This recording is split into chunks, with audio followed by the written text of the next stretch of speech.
Hello, everybody. Welcome to another episode of The Hang Up with Matt Dillahunty right here on the line. If I sound a little different, it's because I caught a cold this past weekend and I'm struggling to get over it. And you know that it's good because today my guest is a doctor, so I've already had free medical advice. It's perfect. It's awesome. I hope you guys are all doing well. Here's a brief look at what's going on right here on the line over the next week or so. The Sunday show at 2 p.m. Central will be Eric and Forrest. Sunday show after dark will be myself and Shannon Q. I'll be coming back from a reptile expo in shirts because we had one every weekend this month. Skeptalk next week will be John, Gleason, and London Storm. And Chewed Gum will be even Alyssa. And I'll be back on another episode of The Hang Up with Daryl Ray next week. This week, I want to talk a little bit about activism. And activism takes a great many forms, especially within the atheist community, because I've been involved in this for nearly 2 decades, give or take. And what people consider activism is kind of personal.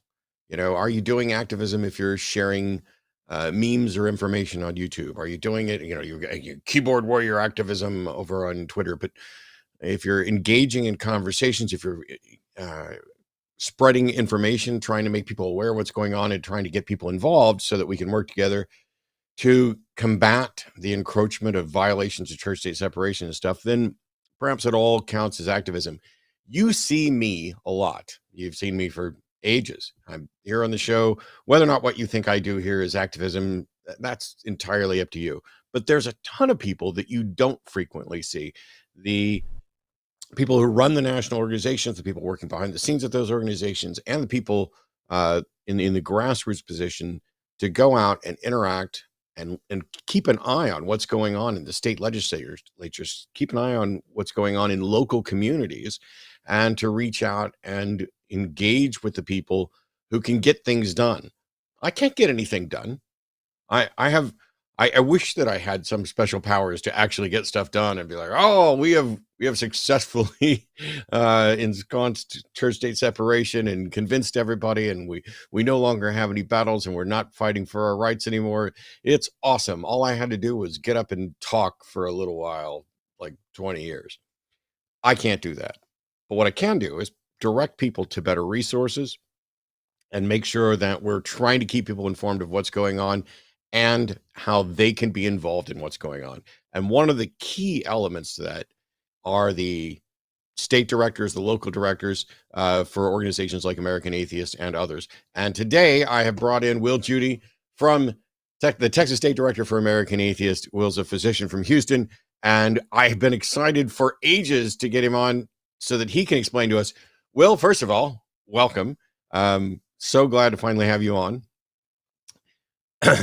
And if you could, go ahead and tell people who you are, what's your background, how did you get involved in this activism, and then what are we doing now? Where do we need the help? Why am I failing? Yeah, first of all, perfect intro, man. You got me right in the feels. Like, this is exactly what I'm ready to do, is to kind of be a representative for the people in the trenches, I call it, doing the work. And yeah, activism, our world is like a 3D cube with different facets, and they're all vitally important. So if I had emoji, send you an emoji right now, it'd be like the arrow bullseye one. I mean, that you were right on with that. So thank you for that. Thank you for having me on. Awesome. And by the way, I'm sending you some ivermectin, and because for the cold, because the intro is so good, I'm gonna put like 2 refills on there, man. So don't mind the incontinent. I actually have ivermectin already, but it's for treating mites and snakes. Well, all right. Well, I'm still gonna send you some. I'll send you some hydroxyquinone, whatever that. Yeah, give me a fluorescent light bulb I can swallow to just shine some light in there. Well, man, yeah, thank you for having me on again. And what you said, you can do something, and this I'll kind of get to it after my soliloquy here. That you have been doing terrific work, and as what you do with the show and being out there. But you as an individual and everyone listening, yeah, you can do something to affect change. It's grassroots, and you're one blade of a grassroots movement. But what you do absolutely can help. And again, I'll kind of get to this later. It's a big reason why I started doing what I'm doing. But why I'm doing this all started after the election of 2016. We all know what happened there. Before that, I voted every 2 years. I watched the news. I was aware of things going on in my world, but I never really got too deep into the weeds, like down ballot, and really involved with political stuff, even secular stuff. I was raising two girls. I had a job. I was on the young side back then. So, but I was aware. But after the election of 2016, it was kind of like this holy shit moment. Like, whoa, like I should Yeah. do something more. And I was getting older. My girls were getting older. I had less responsibilities at work, so it just timed out perfectly where I could do a little bit more. It's So been I did. interesting. It's been interesting watching how, I have my former roommate. Quick story. Hi, Sean. Love you, buddy. He isn't involved in the atheist community broadly, mainly because he just supports me in what I do. But there was a period of time where, many of us knew bits and pieces of what's going on, but it was like it wasn't that important. And there's a couple of like landmark moments. 9/11 and immediately what happened after sparked a lot of activism on church state separation. It sparked a lot of anti-Muslim sentiment as well, but that was a big deal. And the 2016 election was the other huge one over the last 25 years or so that got more people to say, hang on, something's wrong with the world. How do I get involved and fix this?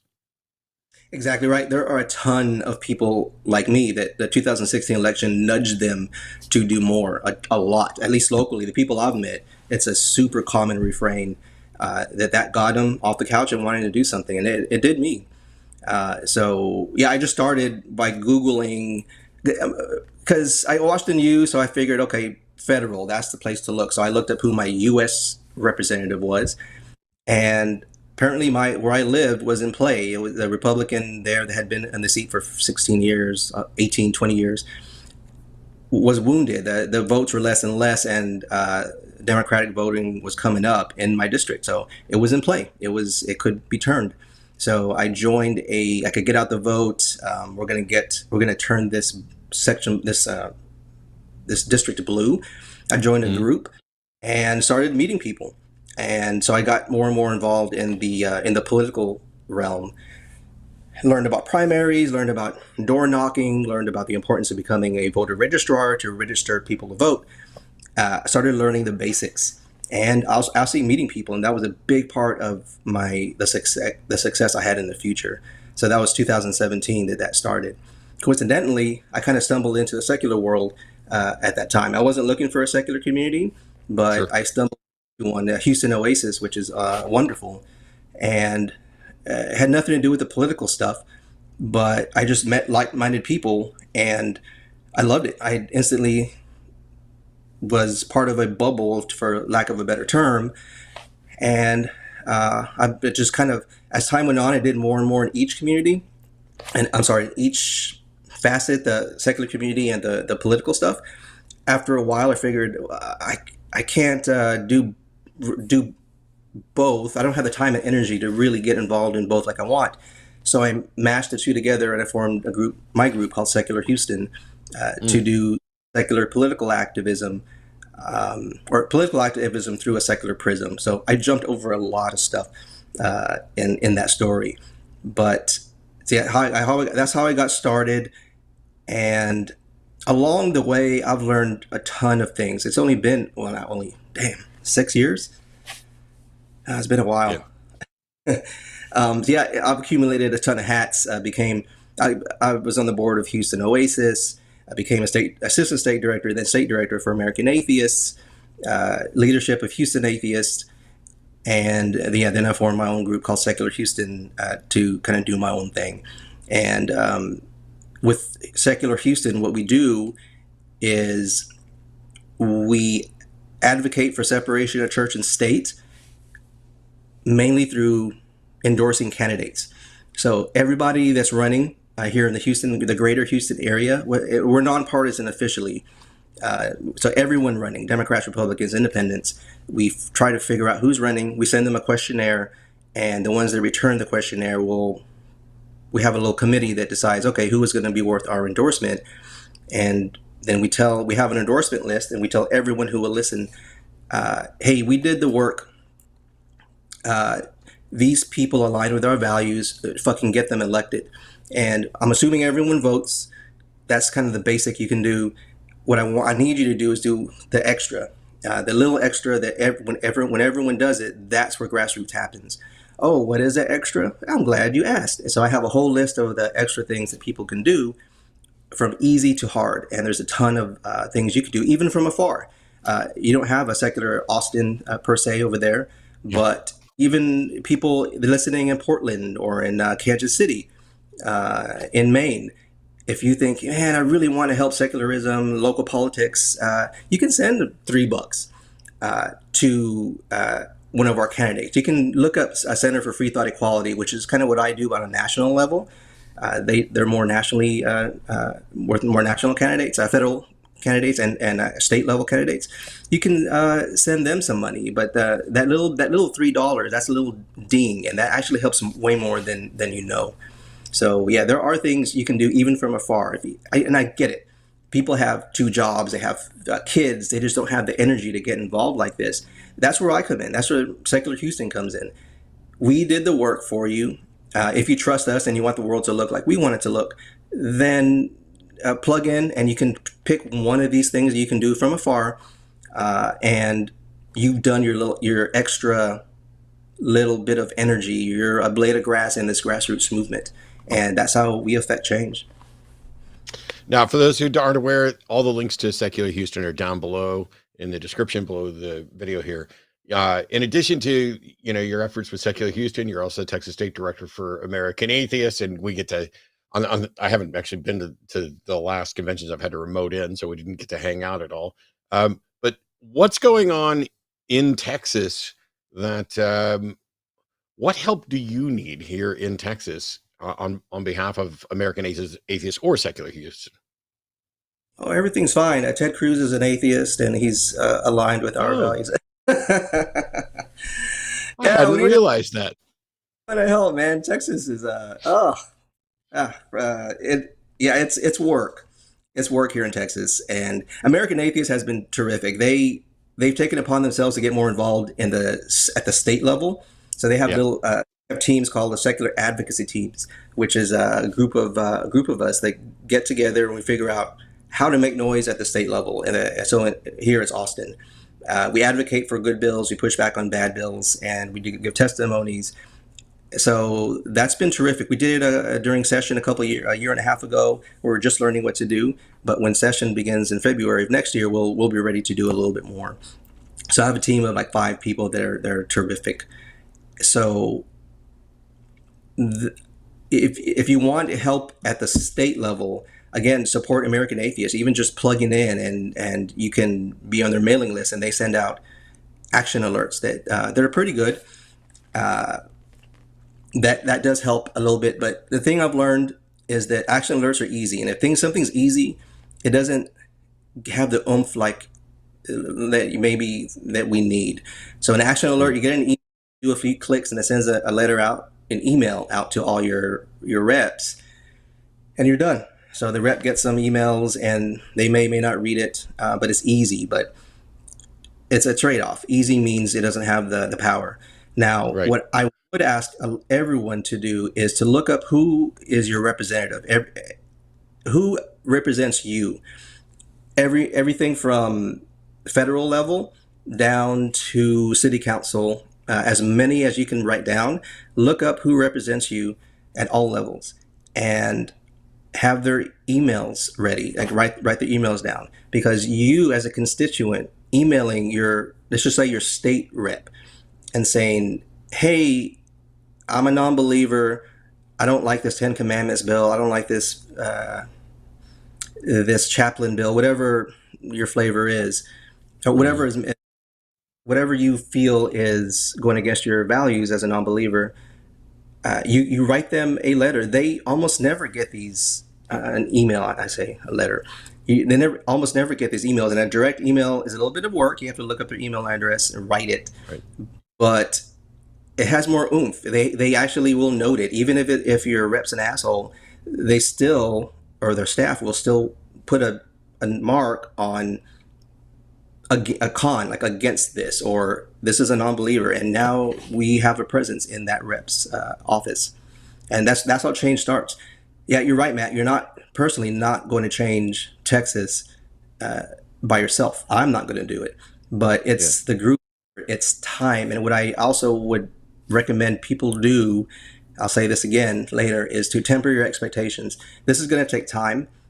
This is a long game, but if you do something extra, you feel like you are part of the solution, you're doing something to affect change, you go to bed at night and you feel good, that you are part of the solution, instead of just belly aching and typing on the social medias. You actually do something, and that's what activism is. And again, to be a blade of grass in this, it's inspiring, it's cathartic, it's healing, actually. Let me play the cynic for a little bit here. So let's say my representative gets a bunch of emails, and let's say for a second that I have a representative that genuinely cares, where they've got a staff member who's going to keep a tally of, hey, we've got a 500 emails that came in against this. When they're looking at that, how likely is that to beat their alignment to whatever their party is doing? Is it enough to say, do we have a good reason to think that we have good enough representatives that if the overwhelming majority of people who email them are opposed to something, is that likely to sway their vote? Or is this just, they're just going to vote this way and just know that they've, defaulted on some of the people they're supposed to be representing? This is going to depend on the rep and gerrymandering, their constituency, how the votes, like the pros and cons, play out in their district. But people would be surprised how much power your opinion, your email has as a constituent. I was surprised, and I've talked to reps, state reps, and almost to a person, I was surprised at the power you have as a constituent. So, will your one opinion sway someone from a pro to a con the way you want it? I don't know, but you're doing something, and if you get your friends to give a shit like you do, to actually reach out, now that's something. There's a little bit more weight to what you're saying. You have a voting block, and their ears perk up when that happens.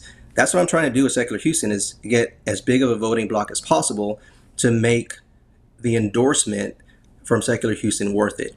It is now, and that's why I'm ready to go on the shows, because my product is ready. We're doing really good things here in Houston. So, but I want it to be even better. Yeah.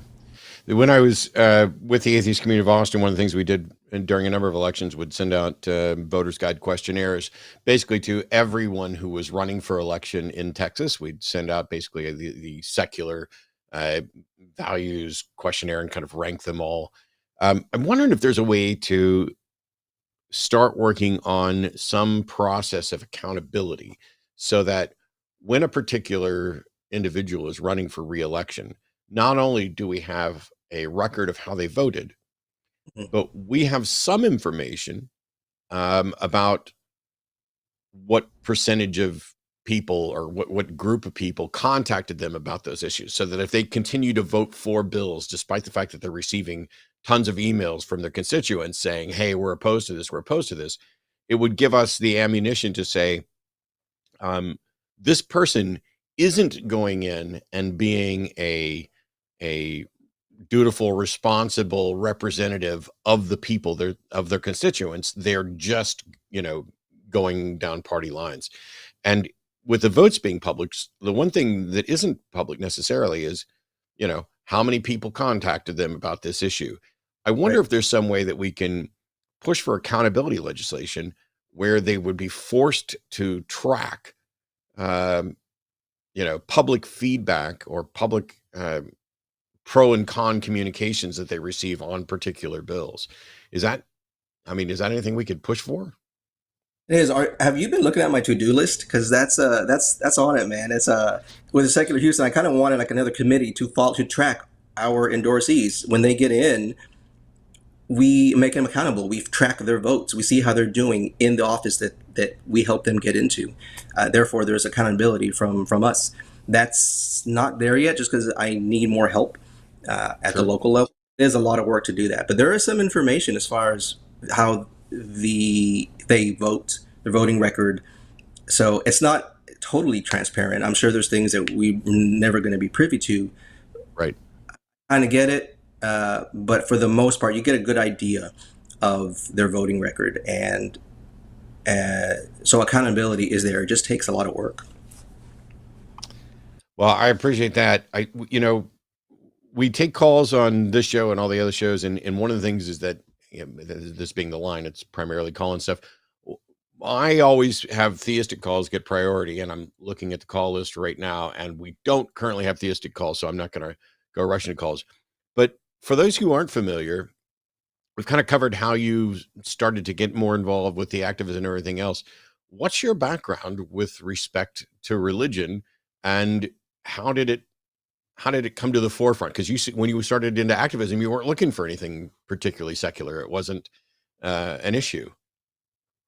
It wasn't. It wasn't an issue. I grew up. I got indoctrinated, and I grew up in South Texas, right by Mexico, in the Rio Grande Valley, and I went to a Mm. private school. There was a non-denominational Christian school, and that's where I got indoctrinated. So I was a good Christian kid. Got an hour Bible study every school day, and you learned about pretty a lot about the Bible. I think I knew more about the Bible and Christianity than people that just went to church every Sunday. So that's how I got indoctrinated. Good Christian kid, and I believed. And once I stopped going to that school and went to a normal high school, college, and medical school, just start meeting people from around the world, other religions, learn things, learn about the wider world, and it just made less sense as the years went on. So I just slowly flittered away from religion, and I was a believer probably until my mid-30s, roughly. But there was no trauma, there was no sudden break. It just didn't make sense. I got busy, and then I kind of stumbled into the secular world. I went through the phases of, well, all paths lead to heaven, whether it's Muslims Sure. or Hindu.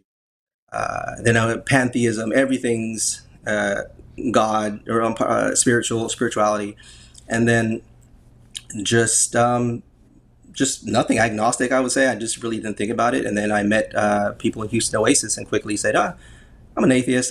I'm okay with it. I want to say atheist because I want to normalize it. And that's what it was Sure. back then. I'm comfortable with the term.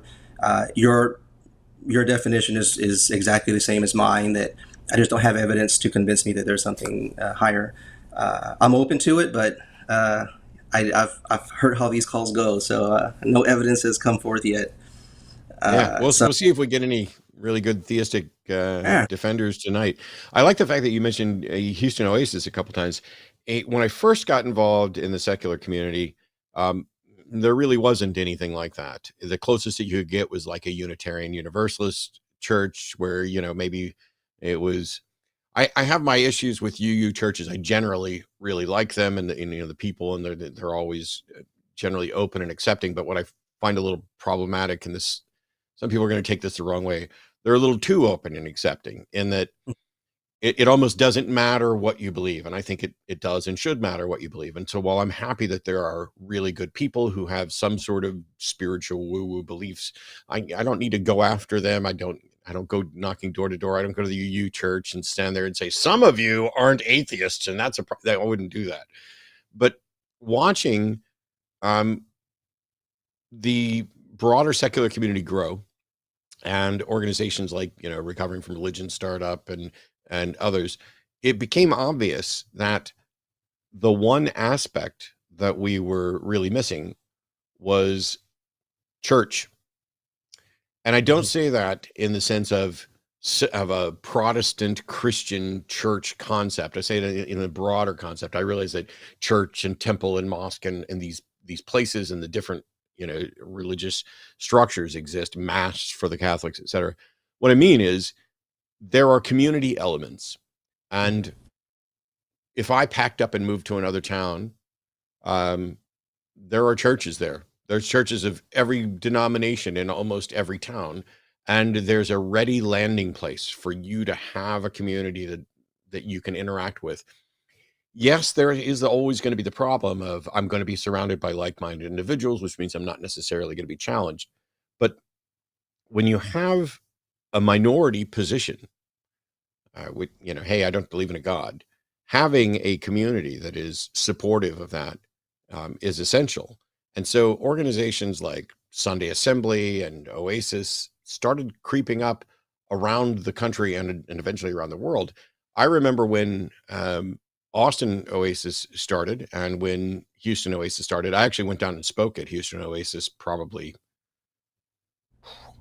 I think it's been more than 10 years ago. And knew some of the people who started at Houston Oasis is big. I think that one time they did, maybe they still do. They have 2 separate locations because Houston's a big area. But there's a number of different secular organizations there. I love the fact that when you're talking about the activism, I went down and I did a talk at Houston Oasis just to be supportive because I'm not the type of person who wants to get together on Sunday morning and listen to a lecture and sing and interact and have, that's just not me. But it's many, many, many, many people.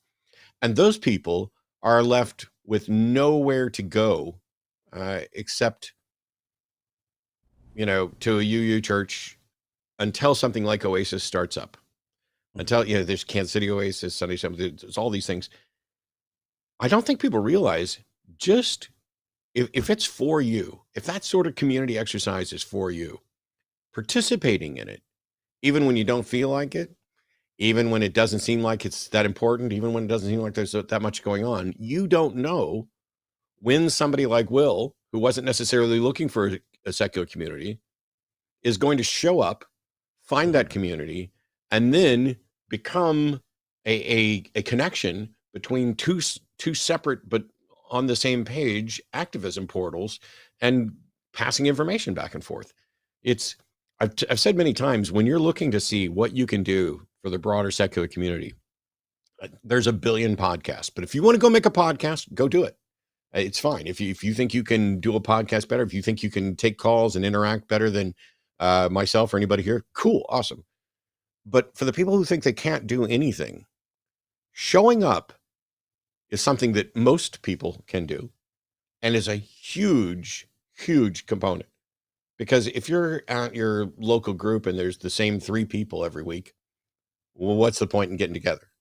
But as more and more people are showing up, then all of a sudden it's, hey, we need people to set up chairs. We need people to take the trash out of the building or mow the lawn in the building. We need people who can, connect us with people to manage finances, to set us up as a nonprofit, to reach out to the members of our community, to do a potluck, to do the sorts of things that you find church communities often doing of, hey, Matt's out sick this week. Can somebody stop by and check on him? Can we make sure that, is there anything that he needed? Can somebody go pick up prescriptions? Or, I get it. We live in a world that, especially in kind of, I don't want to say post-COVID, but post the pandemic type of thing, we're so used to everything gets delivered and everything's done remotely. I pretty much didn't leave my house for 2 years. It's much more about staying home now. And during that period of time, getting involved, just being present is often enough to make a cascade towards bigger and bigger changes. Because you never know when somebody like Wil's going to show up and when somebody else is. And by the way, let's not ignore the fact that not everybody in the community should look like me. And so as we get broader representation of people showing up and participating, then the more comfortable everybody feels. You're not the only gay person. You're not the only trans person. You're not the only, oh, I just completely knocked over my mic stand. And it's probably broken. So go ahead, Will, take it from there. You're right on. The community experience is vital to our humanity. It's just we need it to thrive for the vast majority of us human beings. And if Oasis, the way it's structured, you don't like the talk and the structure of it, we offer bar nights. I host a blues night once a month at my favorite blues bar. We have game nights. We have family outings, picnics and stuff. So we try to give a variety of ways you can help. Volunteer events. So yeah, reach out. Maybe there's whatever your passion is, whatever you think you want the experience of a secular community to be, there's probably an option around for you. Now, you can always reach out to American Atheist. You can reach out to me personally. I can try to plug you in, let you know what your options are, because it's hard to find sometimes. But that's what we're here for, it is to plug you into a community that you vibe with. Well, we've got callers on the line. I'm going to try and get to as many as we can. By the way, if you're a theistic caller, or if you're out there and you are confused, why would you atheists get together and do anything? Or what's all this atheism about? Why don't you believe? What's going on? I see J Mike's in chat. You're in a pinball tournament? Whew, man. I hope you don't win. I hope you come in second, because then that go back to the answered prayer thing we saw before. That's an inside joke for J Mike. But if you are a theistic caller out there and want to get involved, you can call in and do your best to defend your belief. Explain to us what you believe and why. Why do you think that the secular community is wrong?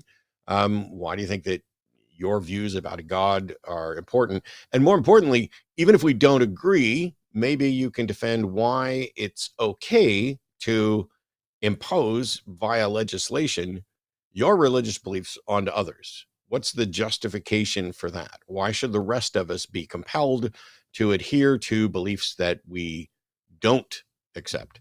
And so the lines are open for that as well as the other callers here. So I want to start that off with Nathan in Missouri calling in, pronouns are he, him. Nathan's agnostic and says active biblical evidence of gifts mentioned in the Bible is enough to warrant belief in a God. So Nathan, if you're calling in to advocate that belief in God is warranted, why aren't you a God believer? It's a little tricky, I guess. I believe in a higher power, but I just don't believe that religious, what do you call them? Churches, essentially, I guess, we'll go with that terminology, is the right path forward. Okay. Like following that doctrine, put it that way, what they teach. So I'm confused because you specifically mentioned gifts in the Bible. You do realize that the Bible is only one proposed version of a God, and yet you don't believe in that one. You don't believe in a biblical God. It's kind of, I'm like on the fence with it, because I'll if you indulge, I can explain. Sure. So when I was younger, I'm over 30 years old now, but when I was younger, I was raised Pentecostal. I don't know if you are familiar with their beliefs. Pretty good. I pretty good. Went to quite a few Pentecostal churches for concerts and have friends who were Pentecostal pastors. Okay, so like UPC, have you heard of that organization? Sorry, what? UPC, have you heard of that organization? No. United Pentecostal Church. Okay. Well, they're pretty big in Missouri. I kind of figured you would have known about that, but it's okay. No, I'm sure I've heard of it. It's just that I don't have any specific knowledge of UPC. Oh, okay. Okay, sorry. So when I was younger, I was growing up, I was forced to go to church. I don't believe you should be forced to go as a kid. But be as it may, I was forced to go to church, and while going to this church, I was heavy into it. Like Will was saying, I was heavy into the church, and I was pretty much, drawn in or forcibly pushed in, really. And I will say that there is something different about the church that I was going to, because I actually went to test the waters when I got older. I tested Catholicism, Baptist, Church of Christ, those churches as well, to kind of, broaden my understanding and kind of, see where things lie at. But the church I was growing up in, the Pentecostal church, they had something different. It was a weird feeling, but it was a very personal feeling. When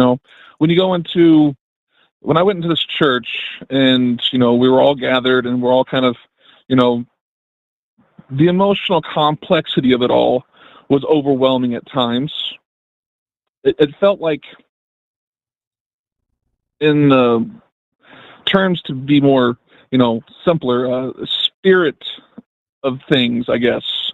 Like something else was there that you couldn't see, but you could feel it under your skin, kind of like in your bones kind of thing, And there was a rally we had where a Section 8 rally. It's all split up in sections for the state of Missouri for churches. And I was in Section 8, and we had a rally on a Friday night where people in Section 8 churches from around the area, I think as far as Jerome, I think, would come together. We'd all be in this box, essentially, learning, I guess, like listening to the minister singing, just, sort of indoctrination stuff, And for me, the biggest turning point that kind of opened my eyes that there is a higher power is, while I was learning about, God and everything in the Bible that it has to offer, there is a specific thing that's called the gift of the Spirit. Now, this is just my experience. I can't explain how it happened. I just know that it happened, right? It was mystifying. I don't understand it exactly. I just know it happened. The gifts of the Spirit, there's a multiple of them. There's the gifts of prophecy, gifts of healing, gifts of discernment of the spirits, gift of tongues, Wisdom, and gift of knowledge, interpretation faith, of tongues. tongues, speaking in tongues. Yeah. So I will talk about two of them: the gift of tongues and the gift of interpretation of tongues. Only reason why I want to talk about this is because I experienced this, and I wasn't the only one there, mind you. There's at least 300 people in that room, that church, congregation, at least 300.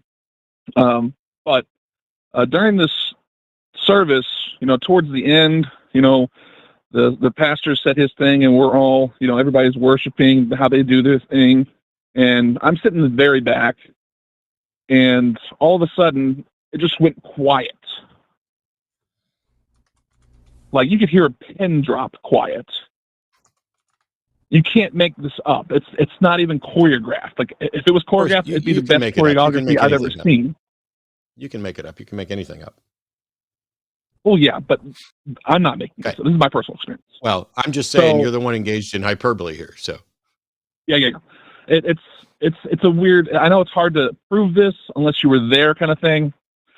But it went super quiet, and all of a sudden, one person started speaking, but it wasn't a language anybody understood in the congregation, at least from my understanding. But it was very loud. I think it was a man on my right side. I don't even know who it was. Started speaking in a language that nobody understood. Then after he stopped speaking, it went quiet again. And then somebody on the left side, left middle, I think it was, started speaking in English. Now, to me, in my head, what I learned, I'm like, this has got to be the gifts of the tongues and gifts of interpretation of the tongues. Why? And there was, because how do you know? How it happened. So hang on. One person speaks and nobody understood it, is what you said.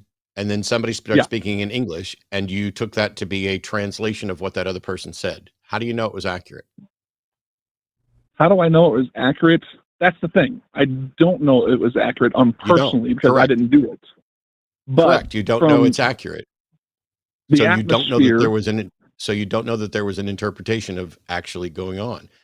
In the entire history of glossolalia, there's not been a single case where someone speaks in tongues, like religious tongues, and it is recognizable and identifiable as a language or translated or translatable. So why on earth would you, in a heightened emotion state, hear one person babbling incoherently to you and then another person saying something in English and reach a conclusion that the second person is accurately translating the first? Personally, I would say it's the atmospheric feeling, I guess, that I was personally in, I guess. Isn't the atmospheric feeling that you're in one where Mhm. you are primed to reach that conclusion, whether it's true or not? Well, it's more about the feeling of vulnerability, No, I guess. I don't care about the feelings. I care about the evidence. You're talking about the atmosphere and the feeling. All of that, you are in a Mhm. situation where beliefs in this are being reinforced, where people are engaged in this. There's a Mhm. clear bias there, and you admit that you have no way of confirming that what you think happened. So Yeah, why should anybody believe that? I get what you're saying. It's hard to kind of put my words together right now. Sorry, I just have anxiety issues. But It's okay. I don't know. Like it's one thing to talk about it, but it's a different thing to be there and actually, be present in that moment The thing to is, I've experience been present something in that that felt moment. otherworldly. The thing is, I've been present in those moments, and so has my friend Jerry DeWitt, who is a Pentecostal preacher who spoke in Really. tongues and can still speak in tongues despite the fact that he's an atheist. And so is another friend of mine who, in his particular Pentecostal church, was expected to speak in tongues as a sign that he's received the gifts of the Spirit at a certain age. And when he got up there in front of the congregation to do this, the particular pastor that was engaged with him looked at him and he's like, I don't know what to do. And he's like, just fake it. We all do. Now, I'm not saying that that's proof that everybody fakes it, because I don't think that's true. I think that there are lots, if you read like Mackey's Extraordinary Popular Delusions and the Madness of Crowds. Ooh, wow. Mhm. Something's going on audio wise. You find things like this where when people get together, I'm gonna mute you for just a second because I think that's an audio thing on your end. When you get crowds together, there are things that happen where there's this reinforcement cycle going on, where one person sees something a certain way, and all of a sudden it's a phenomenon that we observe. I'm not saying that's necessarily what's happened in all cases or in all instances of speaking in tongues, but given that we know that it happens, if we have situations where we know it's faked and have situations where we know that it is a normal psychological, aberration from crowds, and you're in a position where this happens, what method can you use to tell the difference between when it's really happening and when it's not really happening? So that last part again? What method can we use to tell the difference between when this phenomenon of speaking in tongues and translating them is really happening and when it's not really happening, when it's just faking it? How do we tell? I think it's more of a discernment, really. Okay. How do we discern? See, that's the trick of it all, right? Yeah, that's why I got to that point. My personal experience doesn't relate to anybody else's personal experience, but when you say speaking in tongues, right, I don't see that as, there's two different types, right? Like you said, there's the one that's self-edification, right? And then there's the congregational edification, right? The congregation one, which is what I'm talking about. I don't know how this is going to answer my question. Whichever one you're talking about, there's a situation where it can be or has been faked, and a situation where it Mhm. can, where it may be real. How do we tell Yeah. the difference between the situations where it's faked and the ones where it's real? Let's see.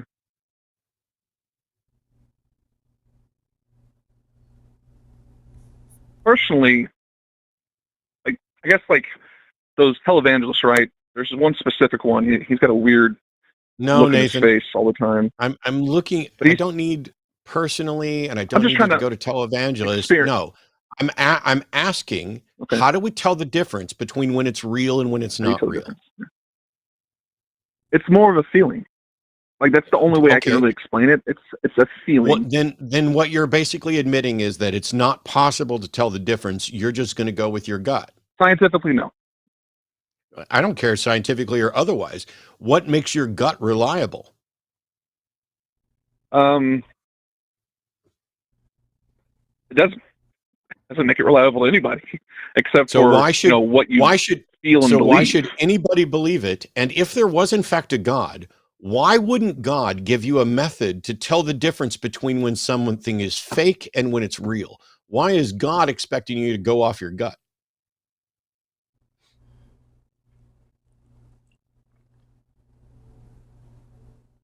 Does God just want you to look That's a silly? good question. Does God want you to go out and tell people stuff, and then when they say, "Okay, how do you prove that?" You're like, "Oh, you can't. You just got to kind of trust it." I don't think it's really you can't Okay, then do how it. can you? It's pretty much. This is hard to explain because I'm getting all twisted up in my words right now. It's either something you can demonstrate or it's not. So which is it? seeing. See, you can't. So that's the thing. You can't really demonstrate this all willy-nilly whenever you want. You see what I'm saying? I'm asking, It's how do one of you those tell the things. difference between when it's real and when it's not? It's the only Can't really. question I Yes, care about. that's the only way I could It's say it. the only Is that you question I really care can't. about. Okay, if you can't, Only, then you're admitting that you don't have any good reason to think that it's real.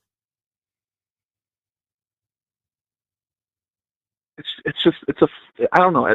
I go back to my feeling of the moment that I was there, seeing it Why on happen. earth would you go back to your feelings? What good are your I don't know. feelings? Aren't your feelings? Isn't anybody's feelings just as justified as yours? It could be. So if somebody It's if somebody feels like vaccines don't work, that's good. If somebody feels like white people are superior to black people, that's just fine. What use is feeling? Yeah. I get that. I get that. I get that. I get what you're saying. I don't know. Because Will I'm like on the fence still. Even after all this that I've experienced, I'm still on the fence of things. Yeah, So I don't know. I don't know if Will, have you had questions or anything to kind of point to on that? I'll tell a quick story. When I was a kid, I was in that non-denominational, like a schoolhouse kind of small thing. Anyway, I suffered really bad from allergies. I was always runny nose and sneezing. And one day, I was 9 or so, maybe 10.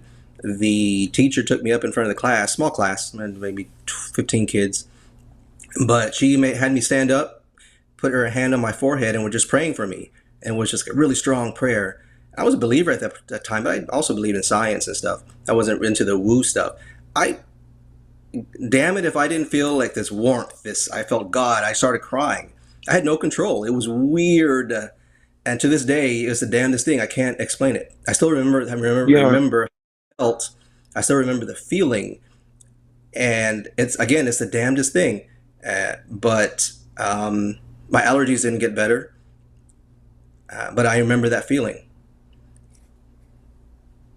There is when you're in a communal space, a concert, for instance, you kind of get that sensation. You get that feeling of bonding, of something bigger than yourself, and that the tinglies, some groups speak in tongues, but there's a feeling there that it's hard to replicate. Actually, science, I'm certain, can at one point. You can just put electrodes in the brain, and you can probably replicate it. It's not easy to do, but I've read of it being done before.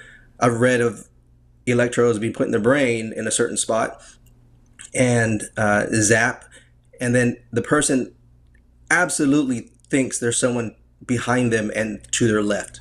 They feel a presence, like they just know someone is there. And then they move over to the other side of the brain, do the exact same spot or close by, zap, and they feel it on the other side, that exact same sensation. So whether it's mushrooms or an electrode in your brain or a Santana concert, you're going to have these feelings, and you have you have little or no explanation for it. You just kind of go with it. But man, it's just neurochemicals in the brain. It's great. But Again, what would trigger that, though? the communal being with other humans, music.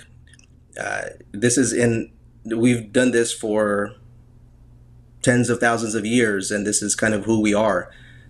And it's a spiritual experience. Yeah. So crying, the emotional feeling of that, and then speaking in tongues, if that's what we can call it at this moment in time, that's just the atmosphere that's been pretty much created artificially. That's what you're saying.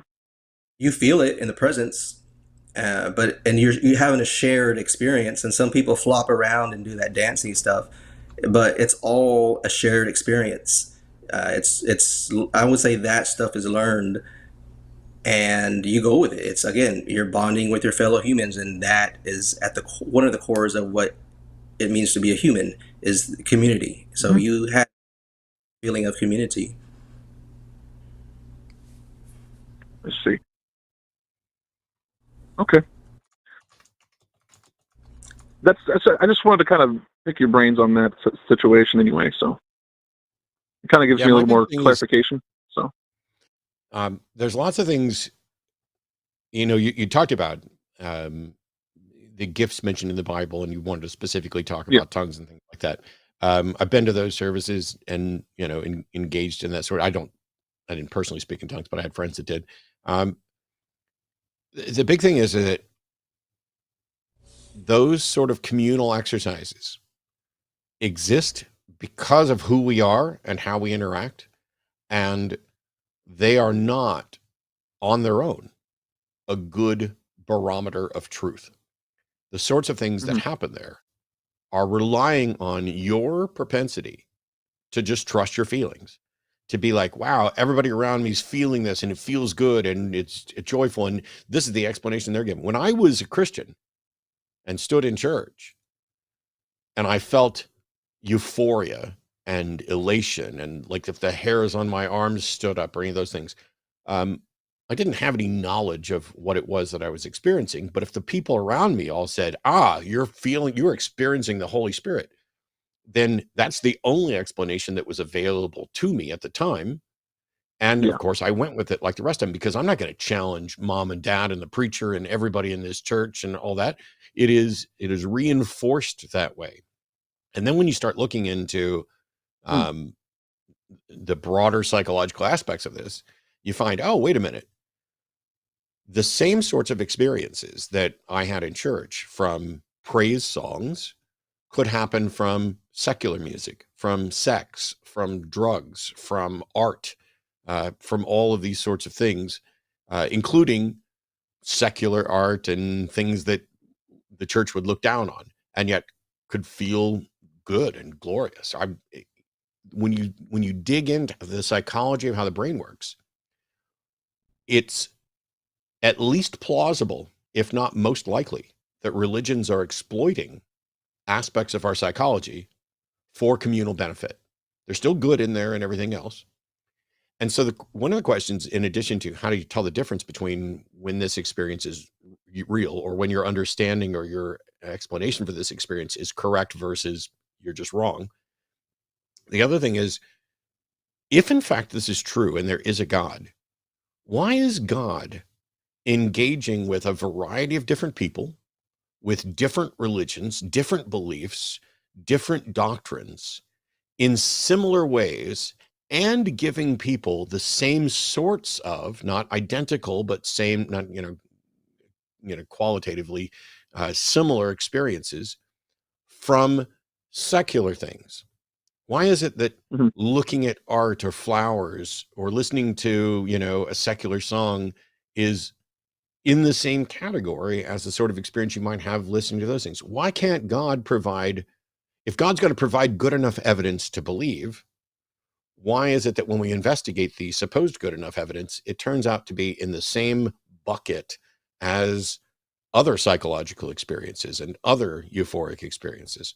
It would seem that if there was a God, it should be distinct, and it should be providing evidence that points to God and nothing else. Not maybe it's God, maybe it's some kind of abstract, thing. Maybe it's a psychological thing. Maybe it's like a Qualitative drug thing. Maybe response. that, yeah.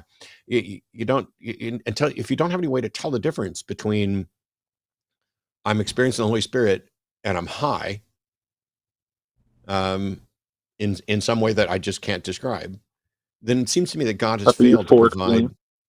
Yeah, it seems to me that God's failed to provide evidential warrant for his Yeah. actual interactions. You'd think God And could do they, better than that. yeah, Matt and I are not trying to poo-poo your experience. It sounds beautiful, and there's a ton of beautiful experiences that we all have. It's just that we remove God from the equation and still have just as beautiful of an experience. How would I go about doing that, though? Because me, I've never had an experience besides those within a church congregation. Outside, besides, I don't know. I don't know exactly how to replicate something like that. That's just my brain is Well, kind of hitting a roadblock. So yeah, and that's part of the problem. So first of all, there are God claims and religious claims that are unfalsifiable and untestable. And if something is Mhm. unfalsifiable and untestable, then we should not accept the explanation for it. You, if you have something that is untestable, then that means you can't be actually reaching a conclusion about what the cause is. And that is enough when the proposed cause is a God who wants you to know that he exists. That's in conflict. Because if God isn't making something that's actually detectable and testable and falsifiable, then God is not actually taking the steps that would lead you to a warranted belief. But at a minimum, Mhm. you shouldn't necessarily believe that it's false, but you should reserve acceptance until such time as there is a way to test it. It's like if I kept giving you um like winning football game picks. If I called you before every football game and said, "Hey, the Cowboys are going to win by 7 or the Chiefs are Um, going to win by 3." And I kept getting it right. And you don't know how I'm getting it right. Should you take my advice and bet on it? no. No. And yet I could, and people have, trick people by giving them correct information. Um, and then you end up losing everything. There's plenty of scams out there. Confidence scams are there because they build your confidence, and they do it by presenting things that give the appearance of being impressive or um, supernatural or implausible, and too good to be true. Now, if you want to keep Sure. going to churches and experience and stuff like that, that's your prerogative. It's not the sort of thing that there are things that I think you can't experience perhaps anymore once the mask has been ripped away. Like I'm a magician. I can and still do get fooled by really good magicians. But for Yeah. most tricks that I see from most magicians, I'm pretty good at figuring out what happened or something, nearly what happened. Just you can't spend this many years studying a field and not know kind of how trickery works. So it's one of the reasons why, James Randi would advocate for magicians being involved in testing for trickery and claims of the supernatural. Um, it's if you're a layperson, every time you go to church, just imagine that you're at a magic show and go, "Wow, how did you do that? How did he do that? I don't know how he did that." And then if there's not a way for you to investigate and get evidence to show that it was real magic as opposed to fake magic, and of course, to quote James Randi, real magic is fake and fake magic is real. Um, the And an the best explanation. I said, just pray yeah the about it. best conclusion you can reach is, I don't know how that was done. Therefore, I should not believe that it was real magic. I need to wait until real magic's actually demonstrated. And the most I can do is say, I don't know how that happened. And you have to be comfortable Yeah. with that, which is really difficult. Our discomfort with not knowing is the most powerful thing that religion has. Gotcha. So it's like a manipulation, essentially. Yeah, except that it's not even necessarily intentional. I don't want to make it sound like the pastor at your local church is intentionally manipulating you. I'm pretty confident that the overwhelming majority of them are sincere believers. They are just as much, if it's not real, they are just as duped as anybody else. And if it is real, they are just as flawed in their methodology as you or anybody else, because they don't have a way to demonstrate that it's real. And that's really God's problem. Yeah. I appreciate the call, Nathan, but I got to move on to other callers. Yeah. Thank you. Appreciate it. My pleasure. All right. I have a call. This could be interesting. Billy in the UK, pronouns are he, him, is a theist who wants us to prove that love exists. What makes you think love exists, Billy? Oh, hi. Well, if we say it doesn't exist, then of course the conversation will be different. I mean, would you say it doesn't exist then? It depends. There's lots of different ways to talk about whether or not something exists. So love is a label that we apply to a lot of different brain states and actions. And so those brain states and actions exist, but love doesn't seem to exist as like a concrete thing to itself. It's an abstraction. And so when we say, I love you, so-and-so loves somebody, this is a label that we apply to both detectable electrochemical states of the brain and the actions that people take. For example, you can, if a woman is experiencing postpartum depression and is not connecting with her child in the typical way, that's something we may be able to see and observe and say, there's an absence of the type of love that we might expect there.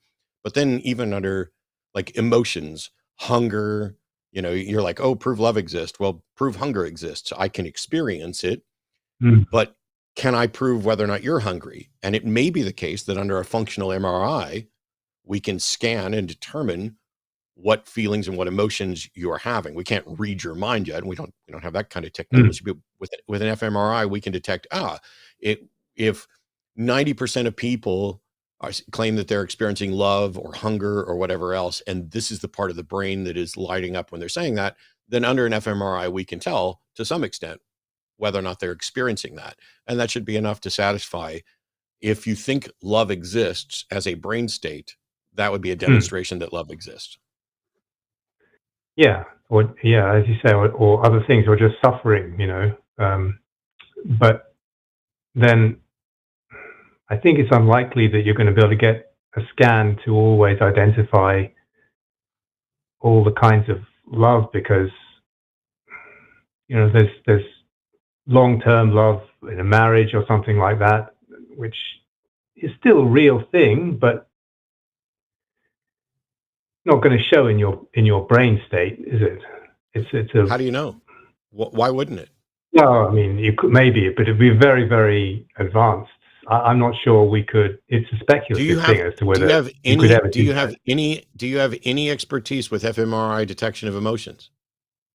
I'm saying it's a speculative thing as to whether do you have any expertise in fMRI detection of emotion? So little that for me it's a speculative matter as to whether it could ever be. Then I don't care. Then I don't care how outlandish you think it is. I care what the actual science is. Unless you've got science to counter it, what I know right now is that fMRIs can detect emotions. But we're both going to have to speculate as to whether they could go that far, aren't we? Neither of us know that. I don't know how the very notion that you're saying go that far. I don't know what that far is. All I know to is that cover. fMRIs can detect emotions. You are asserting that there's some level of emotion that seems like fMRIs may not be able to detect. I don't know that to be the case. That just seems like an assertion that you pulled out of your butt. Well, are you saying that there aren't things that currently can't be detected as brain scans? There aren't kinds of love and emotions that currently can't be detected?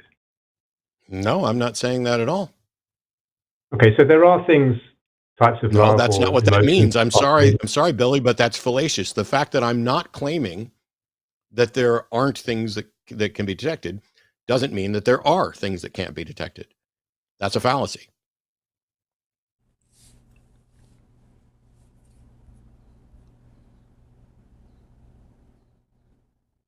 You're not denying that there are things that currently cannot be detected, types of suffering, types of love, types of emotion. You're not denying that there are things that current scans can't detect, as far as I understand what you said. So that means that you're Correct. affirming that. No, So, it doesn't. No, it doesn't. No, it doesn't. No, it doesn't mean that I'm affirming. The fact that I don't know how many times I can explain this logical fallacy to you, Billy. If I say I'm not denying that the number of blades of grass on the planet is odd, that does not mean that I'm affirming that it's even. What is your point, Billy? Because you called in to say, prove that love exists. I gave you what my understanding of love is, a description, talked about the ways in which we can detect it with and without an fMRI. And your only response was, maybe there's some kind of love that maybe an fMRI can't detect. Okay, maybe there is. When you prove that, what will your point be then?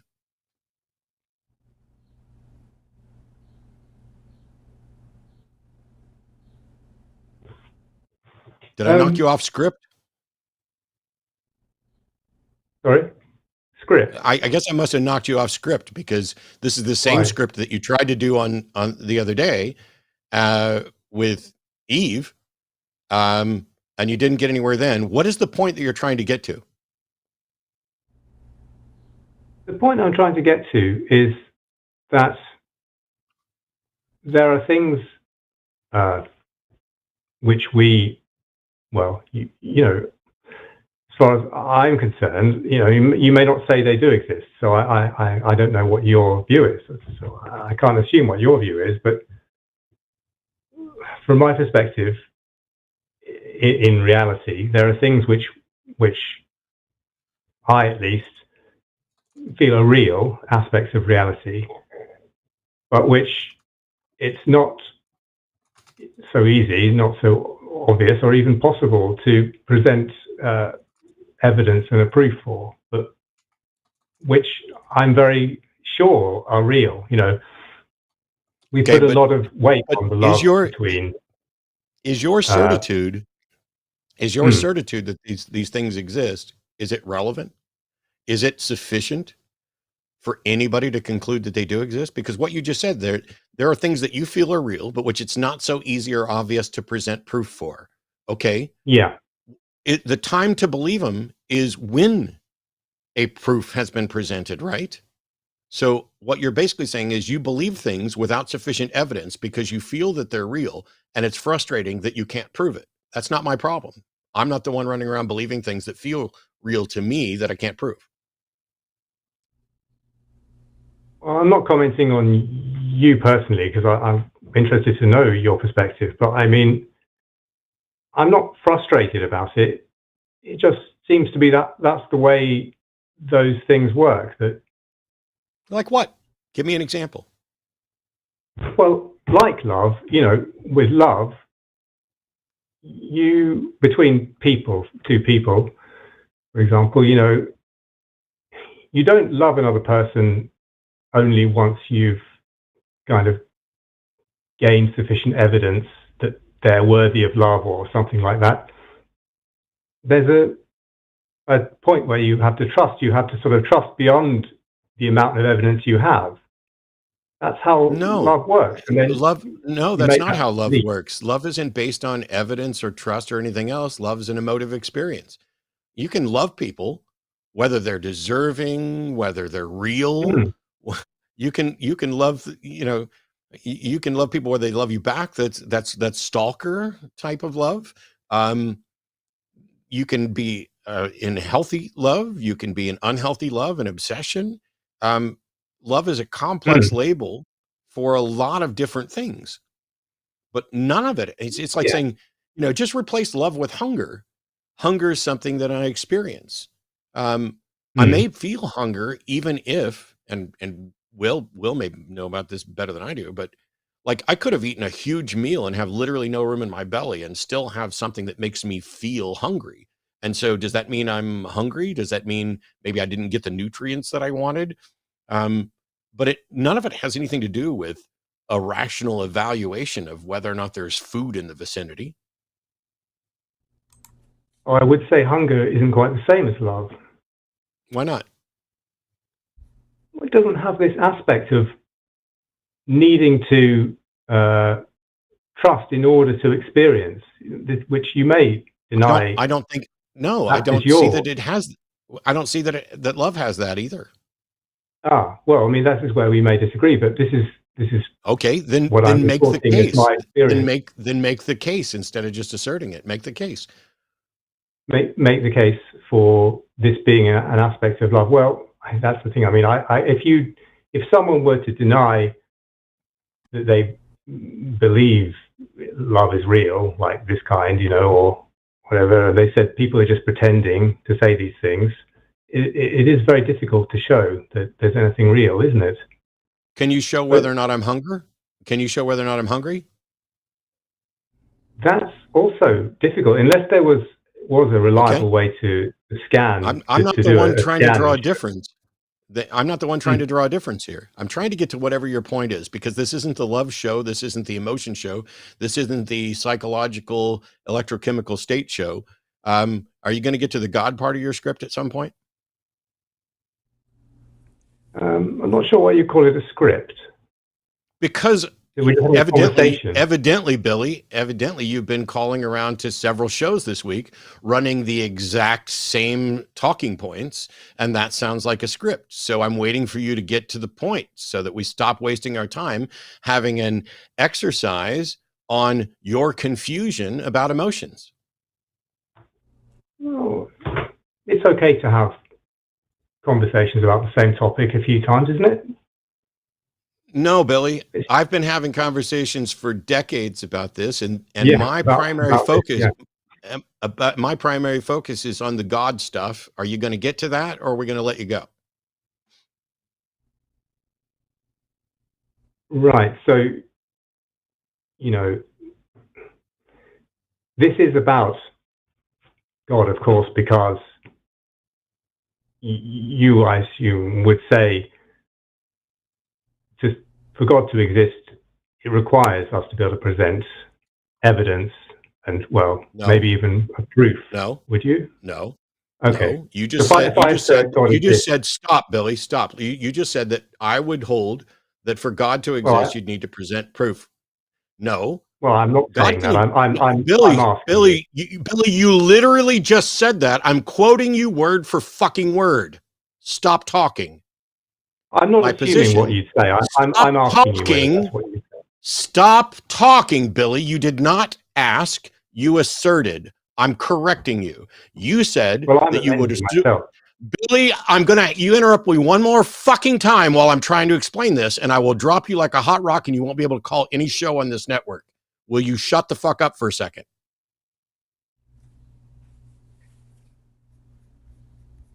Now, you said that I would probably, or you assumed that I would hold the position that for God to exist, it needs to be proved. No, God can exist whether you can prove it or not. My position is that for us to have a justified belief, a warranted belief that God exists, that would need to be demonstrated.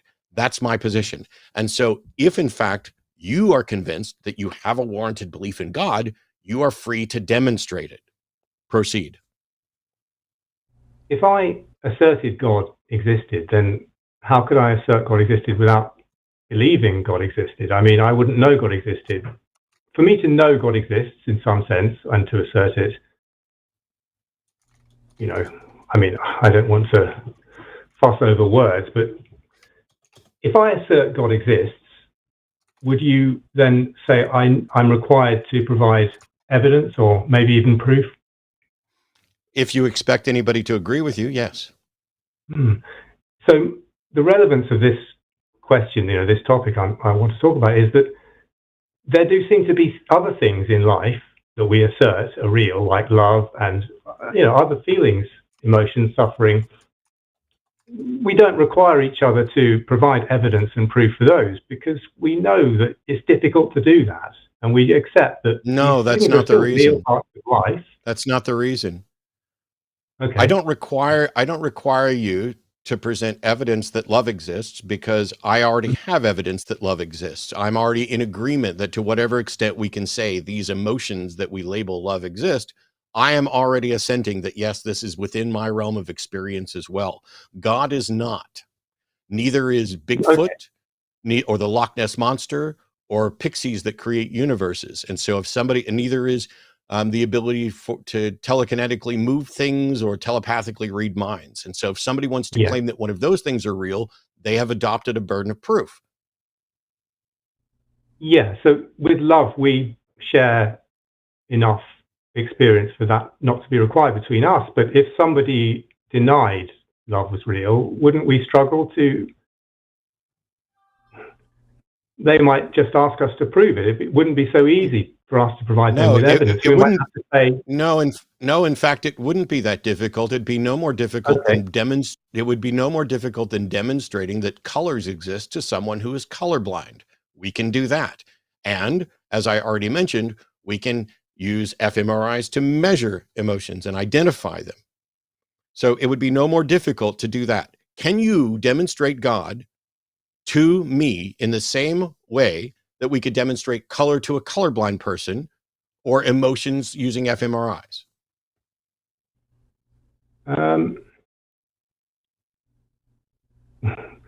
It might be more accurate to ask, how would you demonstrate colors to someone who is completely blind? That would be difficult.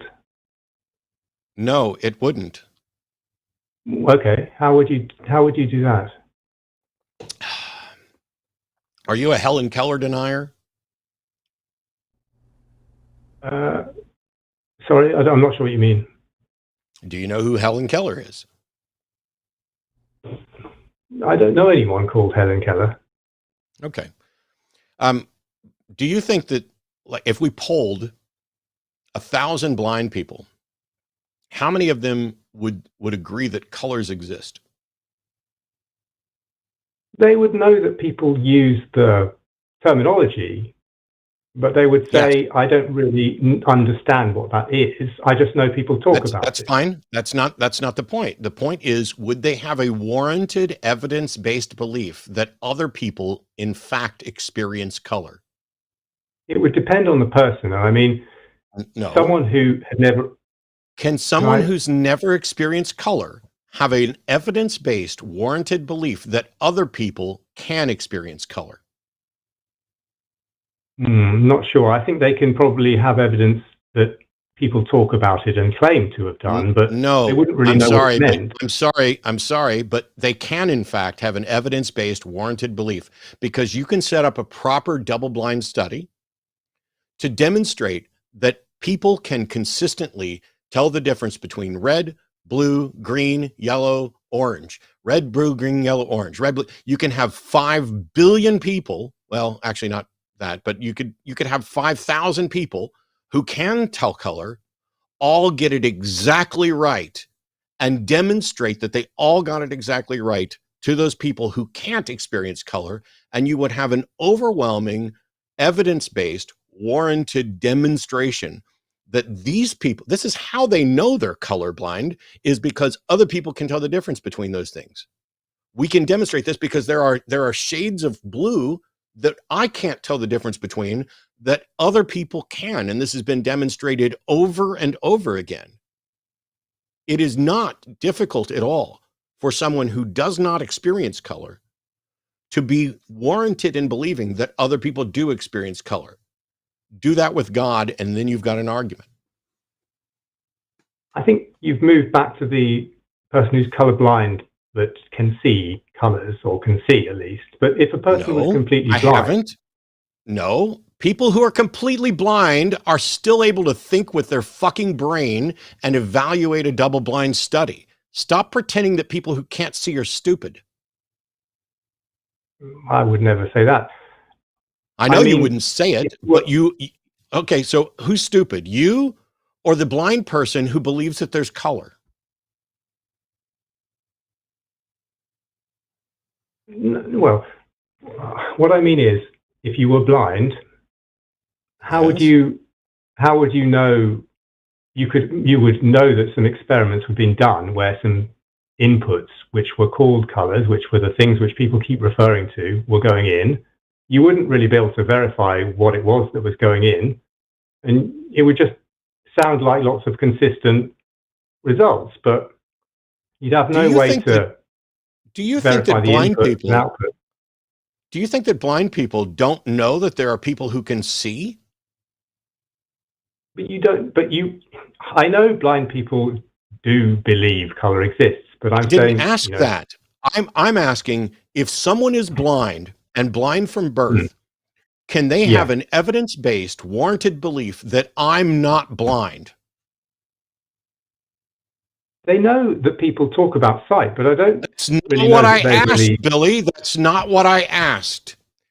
Can someone who's been blind from birth have an evidence-based, warranted belief that I am not blind?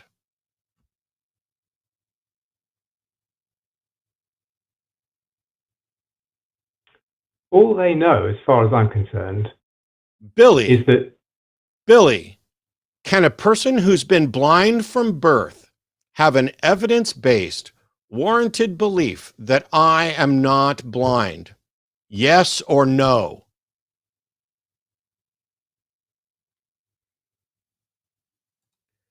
The point I'm trying to make, Billy. You need to go do some research, because this is elementary stuff that has to do with how we demonstrate things. You're not allowing me to answer. No, I'm not allowing you to answer.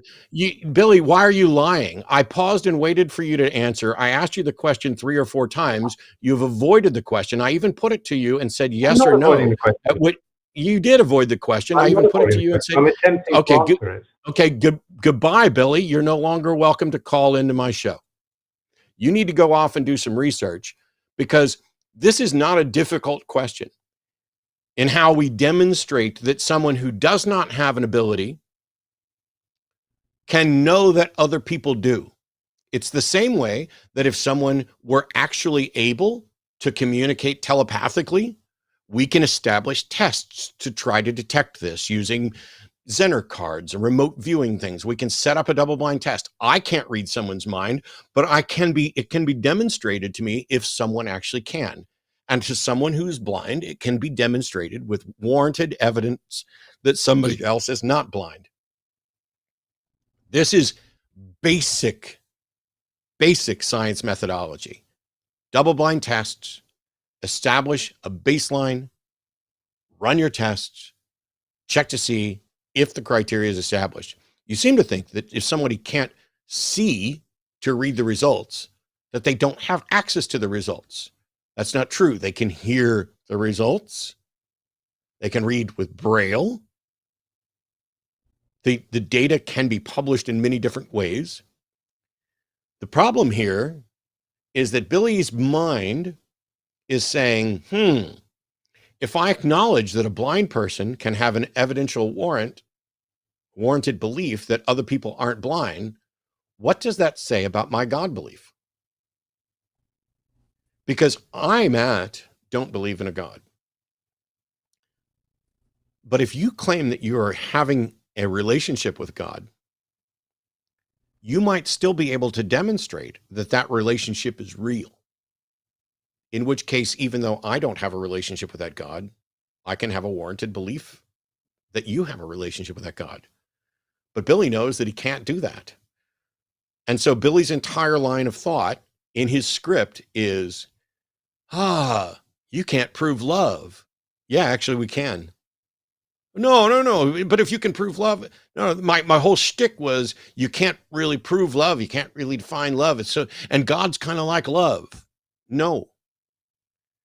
If all you're saying is that God is an emotional state, then okay. God is a concept like a unicorn. God is a brain state. But that doesn't mean that God exists absent that. It is by definition a delusion if you do that. Billy picked a bad path to go down, especially to go down 2 or 3 times in 1 week. But Well, I love you, Matt Dillahunty. I love you, Will. By the way, I don't know. I mean, I know you're a doctor, but I don't know if you had dug in on any of the research on the processes of getting people who are blind or colorblind to understand the deficiency. That other people don't share it. You and I are both wearing glasses right now. It's easy for us to, and in modern, I need to go get my eyes rechecked, but modern optometry, I go in and I sit down in front of a machine and it does this computerized assessment of my eyeballs and just decides what lenses I need. That's wild. And yet when I get them, I can be like, oh wow, that's better. And it seems like people think that without that comparison of worse, better, that you can't comprehend that there could be something better. And you could take someone who has been blind from birth. You can explain to them what eyes are. You can go through all the physics of it. You can do everything else. And you can put them down next to another person and have them cover up their eyes to show, hey, when they can see and when they can't see. You can do all kinds of things. It's bizarre to me that somebody could just, I try to make it as simple as possible. Is it possible for a blind person, blind from birth, to have an evidence-based warranted belief that I can see? And the answer is yes, obviously. It's Billy's hung up on ephemeral things, but all right. We have other theist callers, and Colin is calling from Texas to defend his God or their God. I'm sorry, there's no pronoun, so I should, her God. I don't know. Colin, you're on the line. Well, first off, I find it offensive you ask me my pronouns. I think that's stupid as fuck. So Okay, we goodbye. can go from there. No, we don't need to go from there. I'm sorry that you're so fragile that you, all we asked, no, I'm going to put you on mute while I lecture you so you can sit there and listen to a lecture. We ask people for their pronouns so that when we refer to them, we are as respectful as possible. That's why when I said Colin's calling and I was like, he, ooh, wait, they, ooh, maybe she, I don't know. I'm sorry that you're offended, but that's your problem, not ours. I don't care what your pronouns are, other than I would use the correct pronouns. If you don't have a preferred pronoun that you use, then it's no big deal. But if you're just going to whine like a little bitch about it, then I'm going to give you a nice little lecture. Now, I'm going to take you off mute and we're going to let you do your best to defend your God. Hopefully your God isn't quite as fragile as you. But if you keep going on about pronouns, I guarantee you we will talk about nothing but pronouns and you will not get to defend your God and you'll be done. So let's try this again. Colin's calling in to defend his God from Texas. Welcome, Colin. Hey, Will, how are you? I know Will. So, hey, what's up, Bill? All right. So, no, I just, sure, all that. Well, first off, I find if anybody that claims an atheist is actually pretty much a liar. If you said agnostic, I would find that at least intellectually true. Atheist, I don't believe in atheists. You don't believe in God, I don't believe in atheists. If you want to take it scientifically. So you're saying that when I say I'm not convinced that God exists, I'm lying? I'm saying anybody that refers to themselves as an atheist, I'm an atheist. I don't believe them. Okay, I'm an atheist. Okay, but whether or not you believe me does that mean I'm a liar? Because you said I was lying. Well, no, I find atheism to be a lie. I think it's an arrogance that I couldn't possibly reach. An arrogance to say I'm not convinced that a God exists? What's arrogant about basically that? saying you're the pinnacle of life. No, I'm not saying I'm the pinnacle of life. That's absolutely what atheism is. It's I'm the pinnacle No, of that's life. not what atheism. That's not what it. I don't. So, Colin, I don't need you to tell me what atheism is because you're already monumentally wrong about it. But I'm just trying to figure out if you're just going to start with this thing that I'm a liar. Do you want to have a conversation, Colin? Do you want to have a conversation at all, or do you just want to be a jackass that gets hung up on? Your choice. You just yelled at somebody for cutting you off, and you cut me off. It's my fucking show, Colin. And you've been a jackass from the second we got on here. I'm asking you, all right, here, I'm going to put you on mute. We'll try this again, and I'll lecture you again, baby. I'm willing to let you try to defend your God, but you clearly have a big chip on your shoulder or a stick up your butt because you're starting with, I think atheism is a liar, blah, blah, blah. My atheism is the position of not being convinced that a God exists. And in some cases, depending on the God claim, actually being convinced that that God doesn't exist. Whatever God you believe in, I'm happy for you to define it, and I'm happy for you to try to defend it. But it's very clear, listening to your shaky voice and your irritation with being asked about your pronouns and how you start in attacking from the get-go, I don't think you're actually interested in defending your God honestly and having a conversation. I hope I'm wrong. I'm willing to try again. So let's start over.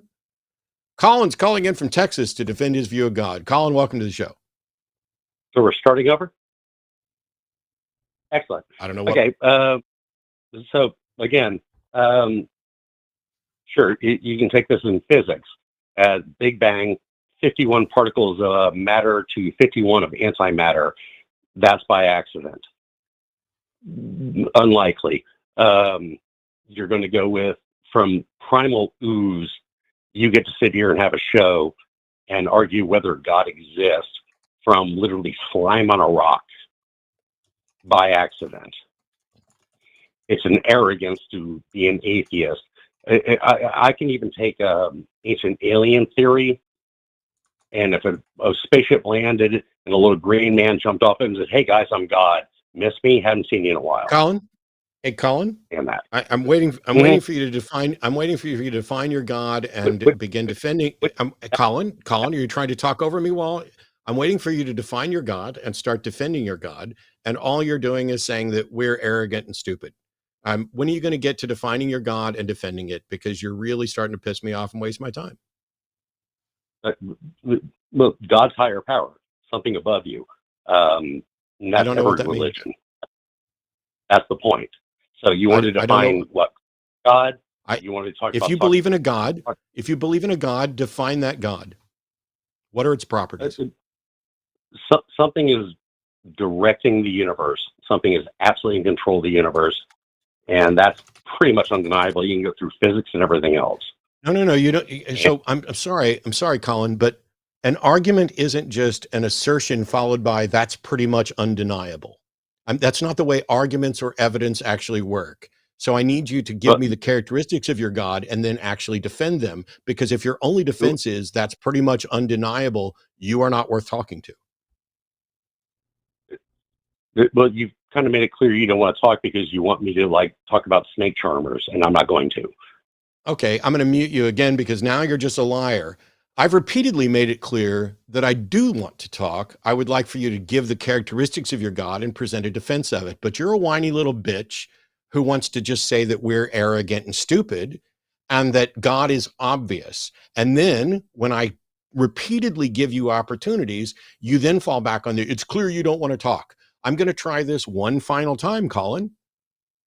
Colin's calling from Texas. We'd like him to present his definition of his God and defend his God. Colin, welcome to the show. Am I on? Not anymore. I don't know. Bye. Nope, you're not on anymore. This is so much fun, Will. I'm glad you're having fun, man. It's really irritating to be sitting here giving someone who's clearly got a big chip on their shoulder every opportunity, and then then he's all of a sudden out of nowhere, it's, you want me to defend snake charmers. I'm pretty sure I didn't say snake charmers or anything remotely in the ballpark of snake charmers. I repeatedly gave you an opportunity to define your God and defend it. And you're too cowardly to do anything but call us names. Oh, it's obvious, it's arrogant. I could go with ancient aliens. You think that you went from slime on a rock to producing a show by accident. No, I didn't do this show by accident. I made a conscious decision to do this show. I made a conscious decision to hang up on you, Colin. It's fun.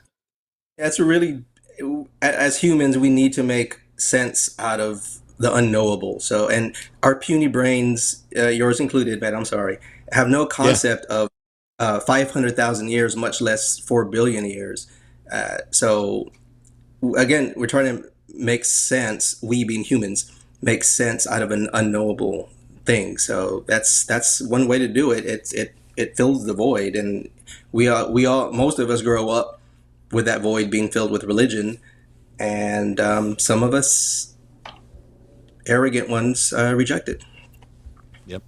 Joseph will be with you in just a second. I got some announcements to make before that. First of all, because of various issues with YouTube, we've been really pushing Patreon support. We're currently 721 paid members, and 1,000 paid members gets us to the bad movie reviews with myself and Jimmy Snow. It's oh yeah, I'll make that other announcement before then. As a reminder, on the Sunday show is going to be Eric and Forrest. And the Sunday show after dark is going to be me and Shannon. Monday's Skeptalk could be John Gleason and London Storm. Tuesday's Chewed Gum is going to be Eve Was Framed and Alyssa Ljub. And Wednesday's going to be the Hang Up with me and Daryl Ray. And by the way, Will, I granted, I know you don't do this all the time. Feel free to jump in, take over, tell me to shut up anytime that you have anything to add, because I'll just keep talking, and I don't want to not give you a shot. Now that I know this. Yes. Shout out to Del Rey. I love that cat. See, there we go. In addition to the patreon.com, you guys should also check out linemerch.com and Q&A.com/calltheline for more information about our wonderful organization and everything else. Joseph, also in Texas, pronouns are he, him, wants to tell us that it's okay to believe in God if you ignore the bad parts of the Bible. What's going on with that, Joseph? You're on with Will and Matt. Okay, hi. Sorry, I'm really nervous. I've never called into a show before. Okay, so I've been having a lot of trouble since getting into college because of like psychology and philosophy classes, and so I went to talk to a youth pastor that I used to, I used to be in the youth group, so I called him up and talked to him about some of the crisis of faith stuff, and he was like, "Well, it's okay to ignore the bad parts." The stuff that atheists talk about all the time, like, killing babies or whatever. As long as you still believe in God, that's the important part. So it's okay to believe things that, I guess, like things that you've seen and things that you've experienced yourself. And it's okay to say, yes, this was God putting blessings into my life. Because, like believing without proof is faith, and having faith is a test. So a friend of mine is the one that told me to call into you guys because you guys are good at making things make sense, and I've been having a hard time. If it's okay to believe to ignore the bad parts of the Bible, what if God is the bad part?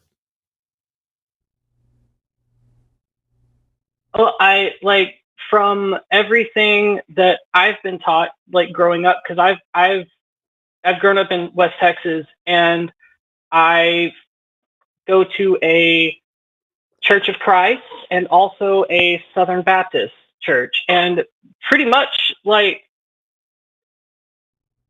that's been a question that my friend from school asked me, and I mean, I guess it doesn't matter if God is the bad part, because God is also the good part, right? I don't know.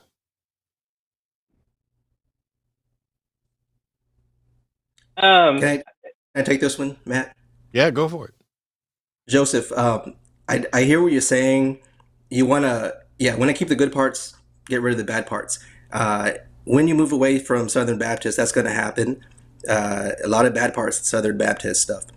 And in the trenches, as I've been doing activism, I've been in a big interfaith kick here, actually both in Houston and Texas and in the nation.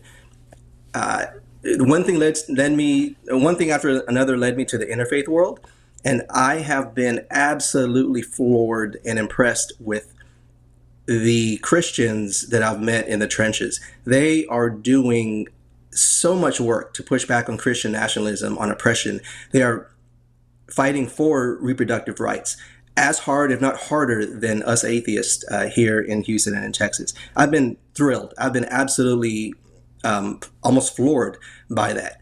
And that impression has not left me. Please Joseph, write this down. Look up Interfaith Alliance, Baptist Joint Commission, and Christians Against Christian Nationalism, which is part of the Baptist Joint Commission. They are doing wonderful work. And if you want any inspiration if you want to keep the Christianity part, but not be around a bunch of assholes, that's a wonderful place to start. Okay. The other thing that, like, the pastor that I was talking to, he gave me this book called "The Bible Was Not Written in English." I don't know if either of you guys are familiar with it, but basically it's this guy talking about how the Bible has been changed and translated a bunch of times, but it's important to believe the original things. And like, I don't speak the original languages, so I guess I have to have faith that the people who put the original things translated into English did it right. But, I can't really know that for sure, I guess. And a lot of the book is written in a really confusing way, but I'm doing my best to understand it. And, I guess what I'm really getting at is, like, if you take out the parts that got, like, added and changed, it kind of boils down to, like, don't be a jerk to people. And like, so it should be okay, right? I'm very confused because you haven't started anything in any of the original languages, and yet you just said the parts that have been changed basically boil down to don't be a dick. How do you know that? I'm reading things that it says other people have translated from the original language into I guess it's like a more direct version of English instead of the, like, full sentences and flowery bits.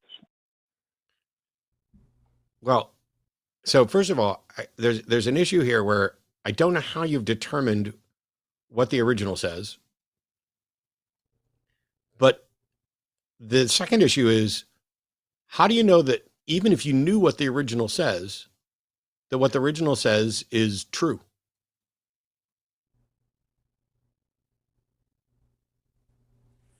Well, like, for me, I guess it's true for the person who wrote it, right? Otherwise, No. I mean, unless something unless it was written as fiction. No. The way to tell is, wow, this is so difficult.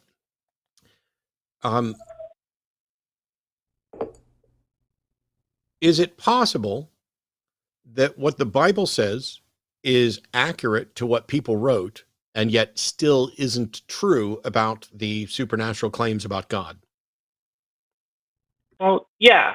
I don't believe that God is supernatural, if that makes sense. Like, I think everything what do you think is natural I mean, So does I God don't exist? think that God. Well, if God exists, he has to exist within the natural universe. Like, So did he I create really the like natural science. universe? I don't think that is something that, like, people where we are right now with like technology and stuff, I don't think that's something that we would be able to like measure, you know? And this, like, I don't remember, it's some sci-fi author. One thing that has always like stuck with me is that like technology sufficiently advanced looks like magic. Arthur C. Clarke. Yeah. So I don't know. I think that it's plausible, I guess, that God is just another being.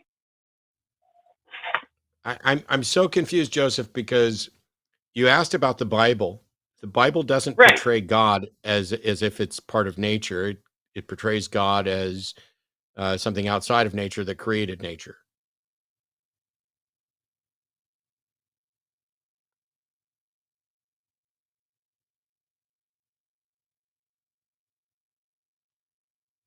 Hello? Hello? Will, are you still there? I'm still I'm here. still here. Are you here? Sorry. Yeah. So you were oh, referencing the okay. Bible, and your Yes. version of God. Your version of God doesn't seem to be consistent with the God of the Bible. Well, sorry. What I was saying is I accidentally hit the mute button. That sci-fi author quote, that's kind of like where my head went with that, is that like, well, if this being that people are calling God doesn't have magic, he just has like super advanced technology, they wouldn't have words to describe that. Okay. So how can and I think that's more plausible than some. I'm not talking about what's more plausible, Joseph. If you think there's a being that the Bible authors incorrectly understood and is just a being with a lot of technology, then what should we believe about that being? What does it want? Why would it want to be worshiped? Why would we need a religion based on it? Is there salvation? Is there an afterlife? I mean, you seem to have thrown out everything and just said, hey, maybe there's some alien tech that these people didn't understand. But even if that were the case, the time to believe that is after you have evidence to confirm that that's the case, right? Well, right, but there's not really evidence in favor of there being a God, like, on any level, and for any then why, God. if there's not evidence in favor of any God, why do you believe in a God? Because it's scary. Like that big thing that always gets brought up in church is like, all you have to do is believe. So what happens if I stop? What happens if what happens if I stop, but I can't ever start again? And what happens if it turns out that all the church stuff was true and I go to hell because I couldn't have faith anymore? Well, if all the church stuff is true, you're already going to hell because you don't believe in that God. You believe in some alien technology that they misunderstood. Then none of them believe in the God either. That's irrelevant. You're saying that you're going to keep believing because you're afraid, but that means that you don't really believe. You're just going to keep acting like you believe in the hopes that you can fool God. Well, isn't that what most Christians do anyway? Like, I don't care what most Christians do. I don't care what most Christians do. I care about what's rational. If you're going to say, there's nothing to stop you from pretending like you believe, but why would you? Are you going to pretend like you believe in all the other gods? I mean, I've looked at them. I haven't really tried to do the religion stuff with the other gods. Well, what if it turns out that Islam is true? What if it turns out Scientology is true? What if it turns out Hinduism is true? Aren't you screwed? Yeah, but then so is everyone else who doesn't follow those belief systems, right? Sure. Why are you picking the Christian one? It's where I was born. Okay. Cool. It's the I guess thing you that's just been don't. hammered into my Why? head. Like, Why don't you care about what's true? I guess I feel like there are things that could be true, but not be able to be proven. Like, not How could necessarily could that be proven your with like fault? If it what? could be true, but you have no way to prove it, how is that your fault? I mean, I guess it's not, because I'm not the one that wrote the Bible. Or the Quran, or the Bhagavad Gita, or you keep going back to the Yeah, Bible. that's the one I'm familiar with. I haven't read the Quran, so But if you cared about what was true, wouldn't you go read those other ones too, just in case they got it right?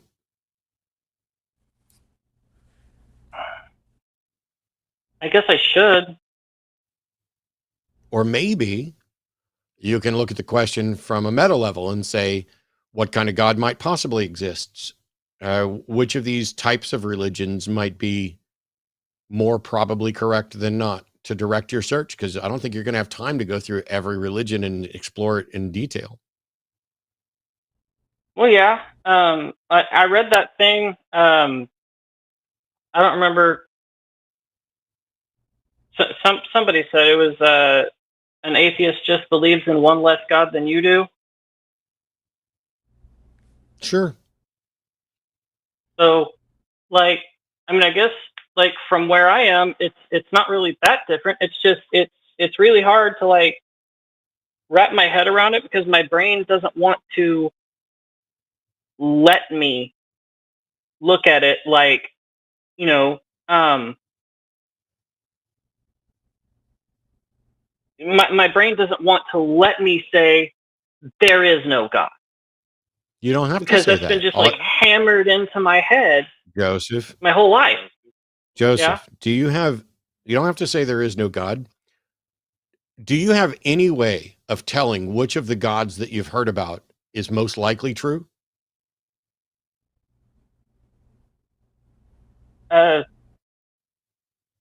Stories. That's really it. That's all there is of, How would that tell you I which guess, one is any. most likely true? Like, like when you go to church and there's like testimonials and stuff where people get up and say that things that they felt like God did for them, and there's that stuff like all over the internet. You can read that everywhere. How does that demonstrate which one is most likely true? I guess which one has the most positive stories about them? Really?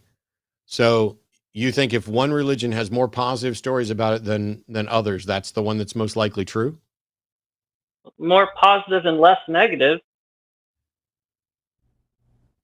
Or at least it's like a better thing to believe, right? No.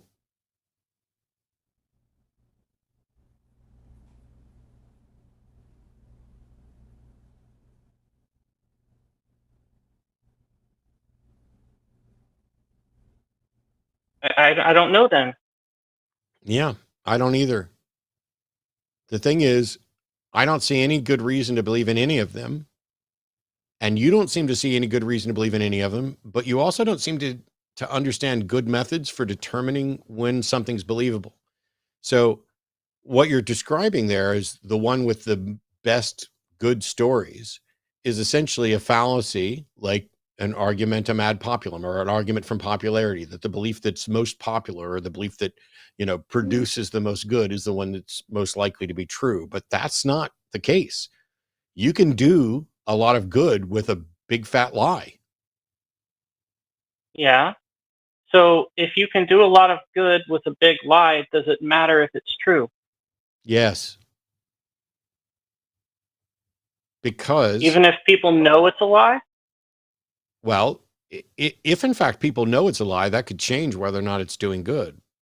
But the reason I care about whether or not it's true is I want to believe as many true things and as few false things as possible.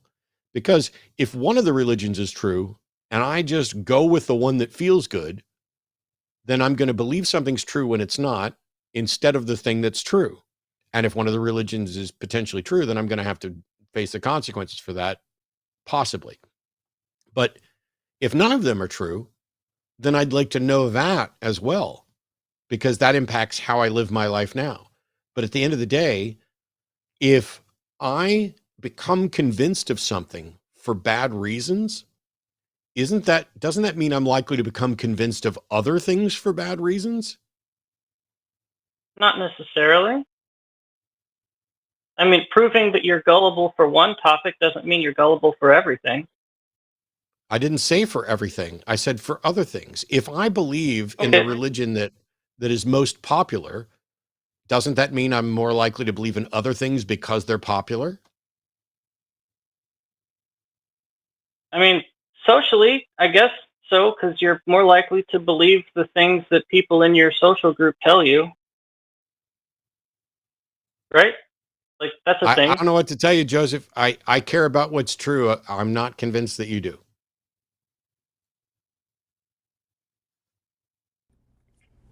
I want to. I don't know how to make my brain be more comfortable with information that goes, I guess, like, completely directly against something that for a long time, like since I was a kid, has been like a core part of my identity, you know? Yep. No, I get it. And that's one of the reasons why there's an organization called Recovering from Religion. And I'd highly recommend that you reach out to them to talk. They're not going to try and talk you out of your religion in the same way that I might. But what you're talking about here to me seems like indoctrination. Like you have been indoctrinated into a mindset that won't let you be honest about reality. Yeah, I mean, because I've watched a couple, well, not like full shows from this channel before, but I watched like clips and stuff, and I remember,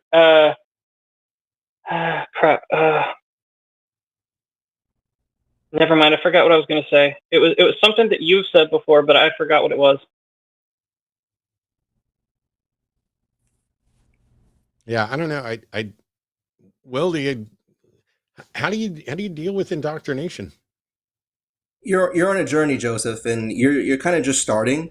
It is scary. You kind of remind me a little bit of me when I was a lot younger.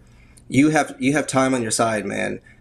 Just don't be scared of exploring other paths, and you'll accumulate knowledge. You'll figure out what path leads to your personal happiness, and you'll figure it out, man. There are organizations, there are groups that can help you from our side. So recovering from religion, like Matt said, is wonderful. You're in Texas, so I'm the state director for American Atheists for Texas. So you can reach out to me if you're, hey, what's a secular community in my area, free thought group. I think there's a group that meets on campus. I don't remember what it's called, but I guess I can look it up.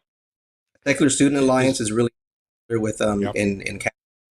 So they're terrific. Again, you're not committing to secularism or atheism or any of that, but you're hanging out with secular people and you're kind of seeing, you can ask them questions, you can drink beer with them, you can see what they do or don't believe in, how their life is. So you're just starting your journey, man. You got a lot of paths in front of you, one foot in front of the other. You'll figure it out, and you have a lot of help. Again, I'm in Texas, so I offer my help anytime. And I have one thing for you to think about, Joseph, and that's this. Your primary concern seems to be fear. If there is a God and it's real and it cares about you at all and wants you to know it exists, why would fear be the primary thing keeping you in belief? Why wouldn't God give you a good demonstration? Why would God want you to be fearful of asking questions? Why would God want you to be fearful of doubt or curiosity? The truth has nothing to fear from inquiry. The truth has nothing to fear from investigation. If God is true and good, then all of your doubts and all of your explorations, if they are honest pursuits of the truth, can only lead back to a God, if God is true.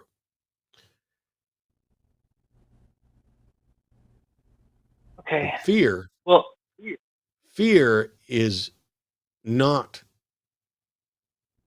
the method of reaching truth. Fear is intimidation. It is oppression. It is a way to keep you from being honest about the doubts that you have. yeah, I can't tell you how many times I've gotten in trouble, like growing up in Sunday school, for asking questions, like in class, and I always just assumed it was because the teacher or the pastor or whatever didn't know the answer. Now I'm starting to think that the answer isn't like child friendly, or I guess indoctrination friendly. Yeah. I tell you what, Joseph, take some time, think about it, give yourself permission to question and doubt, try and do what you can to overcome your fears, but definitely reach out to Recovering from Religion, maybe even the Psychotherapy Project. Because if what's keeping you there is fear of consequences, that is not that is the manipulation tactics and indoctrination tactics. That is not anything to do with truth, and certainly nothing to do with a loving being. Now, it could be that there's a God who's an evil God who wants to keep you in belief from fear, but I would believe that that God exists if there was enough evidence, and then I would still just reject that God. Can't do anything to stop him from fucking me up, but I'll suffer knowing that I'm morally superior to the monster that's abusing me. Well, thank you guys a lot. I'm gonna talk to my friends that is the one that told me to call in. You guys really did help make a lot of things make sense, even if it was really uncomfortable. Cool. But I kind of came into the call expecting it to be uncomfortable. Yeah, but you survived. You survived just fine. You survived better than 90% of probably the callers into the show, and you're going to be able to keep going. So let that show you that, facing a potential fear or thinking something's going to go bad, it may go badly, and yet you can grow and learn from that too. Thanks, Joseph. Thank you. All right. I liked him. He spoke well. Yeah. It is one of those things. People who are in this position of doubt and fear, it's not the same for everybody. There are people who are incredibly confident about their religious beliefs, and there are people who are not as confident. And sometimes the tactic that's making someone confident is the exact same one that's making someone not as confident. And that fear is a real problem because nobody wants to look stupid. Nobody wants to be wrong. And the problem is nobody knows what it feels like to be wrong, because when you're wrong, you don't think you're wrong. It feels exactly like you're right. You think you're right about it. It's not the fear of being wrong. It's the fear of finding out that you were wrong. And the good thing to learn is that when you find out that you've been wrong, you are now in the position to stop being wrong. And so that's a good thing. It feels terrible at the moment because you're looking at all the things you've done based on that flawed belief. But instead, look at all the things you can do now that you no longer have that flawed belief. It is freedom. Getting rid of that core belief is hard, man. It's for a lot of people, it is a thing. So, yep.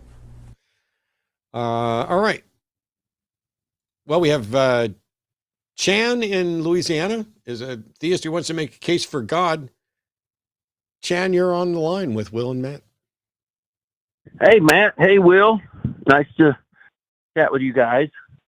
Listen, first of all, I just want to agree with what you just told. I was listening to a conversation with Joseph, and I agree 100% as far as truth fears no questions. I appreciate that. I think that's some common ground that theists and atheists can have. And if Christianity is true, then it can withstand any questions if atheism is true. So I just want to say, Matt, that part I agree with you, and I appreciate that, what you told that young man, because I agree with you on that. It's unfortunate that some of his Sunday school teachers would not allow him to ask the tough questions, and it's unfortunate. But well, anyway, Matt, I'll just make a statement here, and then I'll let you and Will, if you want to give me some pushback or challenge. I would say that theism in general and Christianity specifically is true because I think those best explain the way the world really is. So that's why I would consider myself a theist in general, and then a Christian in particular, because the God hypothesis makes the most sense of the way that the world really is. How? Unpack the way the Go ahead, world Will. really is in 45 to 60. That's a tall thing. Well, I would, if I had to nail it down, I would say I would probably start with the big questions that I don't care what the religions are, the philosophies are, they try to answer. Like, where do we come from? Where are we going? What's wrong with the world? How do we fix it? Those is their objective morality. I would say that those are the big questions. And I would say every worldview attempts to answer those questions. And I think theism, and in general, and Christianity specifically, best answers those. So I don't think there's just one thing that makes Christianity true, or it's kind of a big picture approach. And so when I think about where do we come from, the origin of the universe, if the universe had a beginning, then it seems reasonable that it had a cause. And I know Matt and Will, you guys are familiar with the cosmological arguments out there, and I think those are convincing. That makes the most sense. Just doesn't make sense to me how the universe could pop into existence uncaused out of nothing. And so I think a better But inference that's would not be, what well, the science universe, is. Science doesn't say the universe popped into existence out of nothing. That's religion. well, I know, I understand what you're talking about. I'm talking about Big Bang cosmology. Big Bang cosmology There, right. has nothing to do with the universe popping into existence out of nothing. It's Christianity and religions that often assert that God created the universe ex nihilo, out of nothing. Right, Big Bang right. cosmology suggests Big Bang cosmology doesn't say anything about the origin of the universe. It's about the expansion of the universe. But the Big Bang cosmology goes back to a beginning, that the universe had a beginning, right? No, it doesn't That's- assert that. It doesn't assert that the universe had a beginning. What it says is that time, space-time, can only be traced back to, and we can't go back further than the Planck time. And so it models it as a singularity, but it doesn't say that that singularity didn't always exist. It doesn't say whether or not it was created. It doesn't say whether or not it came from a multiverse. We literally have no way of exploring prior to that fraction of a period of time that's listed as the Planck time. And so science doesn't make any claim about anything before there. And because the model has time starting there, it doesn't make sense to say that there was something before that. Time began then, our time. Whether or not there's a meta time, Right. we don't know. Okay, and that part, I follow you. So I guess what would be our options? Well, one of the options is I don't know. Okay, fair enough. Now, that's my explanation. or that's my position right now. Okay. I don't know. Why is there something rather than nothing? I don't know. Do you? Okay. I don't know if I would say I know with a high degree of certainty. I would say I could make an inference that the universe was caused by something, but I would have to be philosophically honest and say that I don't know, in the sense that I have a high degree. I think you can know something without being certain about it. Would you? Me too. Would you agree with that? I do not think that knowledge requires certainty. As a matter of fact, I don't think you can be absolutely certain about anything. Okay, I agree with you on that, Matt. I agree 100%. Okay. So I all would I'm make doing, an so we can say, I believe something, which is just, I'm convinced this is most likely the case. And then generally when Okay. we say knowledge, we're saying, I'm really, really, really, really, really, really believe this is true. I'm so confident this is true that it would be worldview altering to believe, to find out I was wrong. But right. I not only don't know why there's something rather than nothing, I do not believe any of the claims about why there's something rather than nothing, because I don't see sufficient evidence to pick a conclusion out of there as most likely or probable. And I don't know how you can. Okay. Well, I just think I'm making inference, whether or not they're. Well, let me ask you this. So, are you saying that you just remain in a state of just not ignorance, but just not knowing? Yep. Agnostic? Yep. So would you consider yourself to be, when you say unknowing, do you think that, are you saying that you don't know, or do you think that no one can know? I'm not aware of anyone who knows. Nobody has ever demonstrated how they know. Okay. I am not convinced. I've heard several proposed explanations for why there's something rather than nothing. I don't even know that it's possible for there to be nothing. It may be the case that something must be. I don't even know how to address that. Okay, fair enough. So I would say that I'm not claiming knowledge with a high degree of certainty. I'm just saying I think the inference there seems to point to something beyond the universe. That seems to make more sense to me with the question of origins. What can you say? But again, so even when you reach this conclusion that it seems to point to something beyond the universe, does it point to something that is conscious?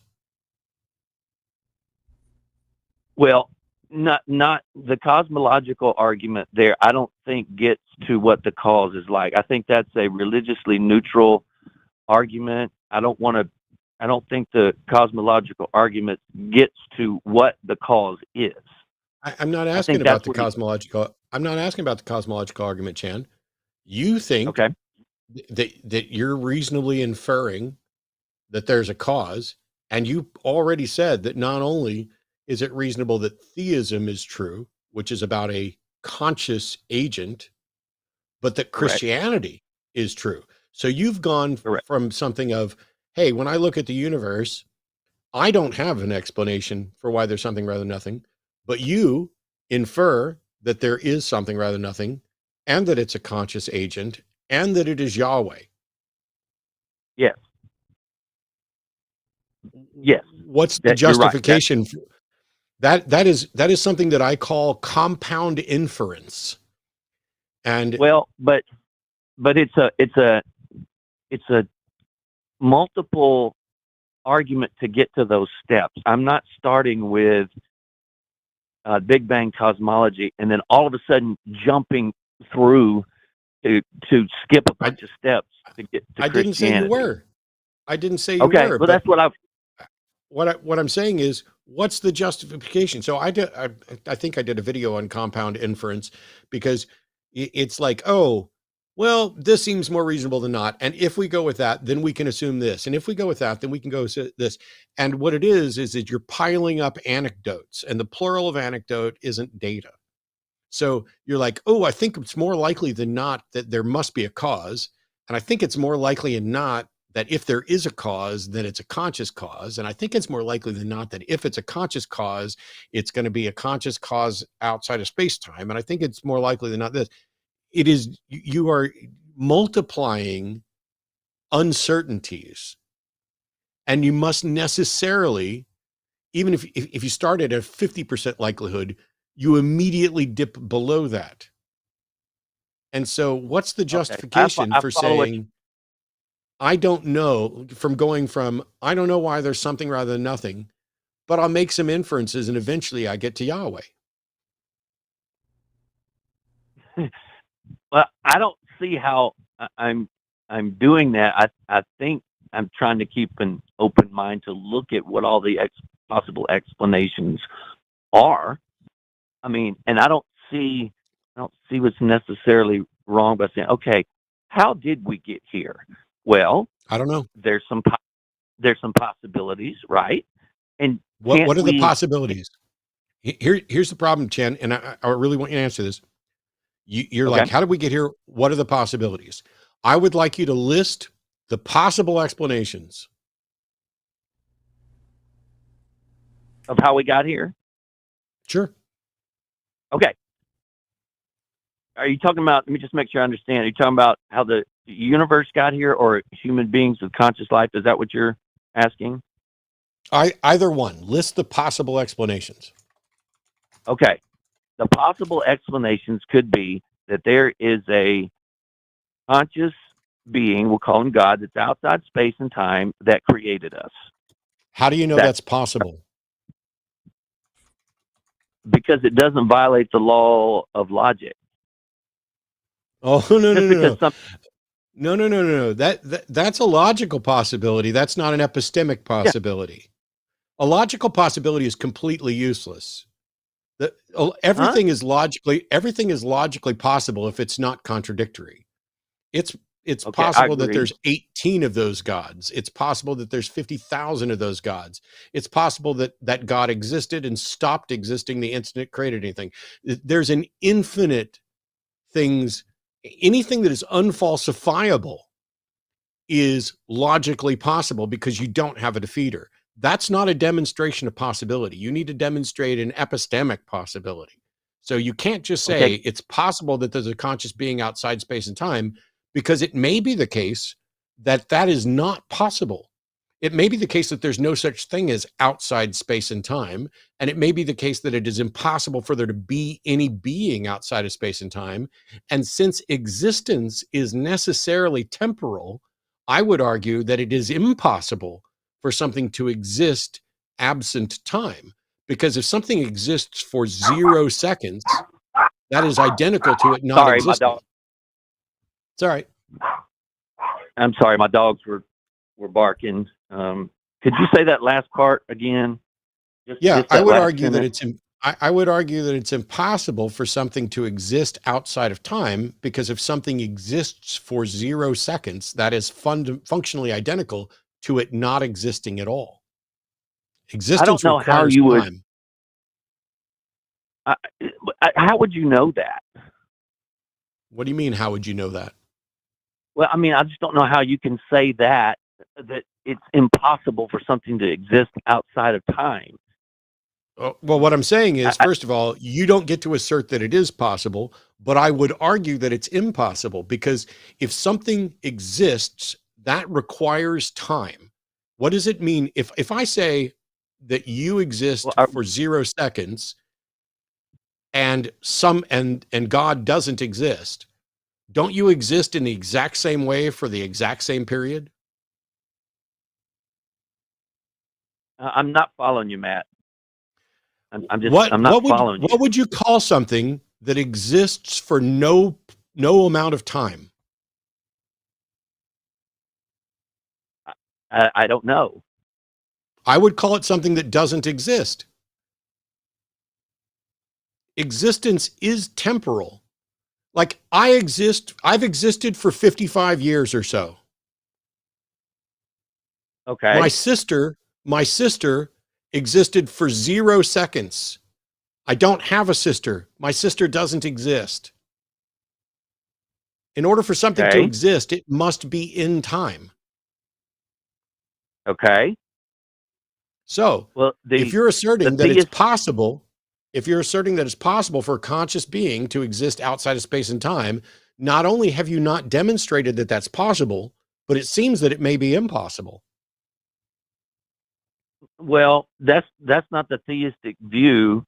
That the theistic view of the beginning of the creation event was that God existed in time at the moment of creation. And if that's true, You don't get to go to the then theistic view. The theistic view is the thing you're trying to prove. I asked you to list possible explanations. You don't have a way to demonstrate that the theistic view is a possible explanation.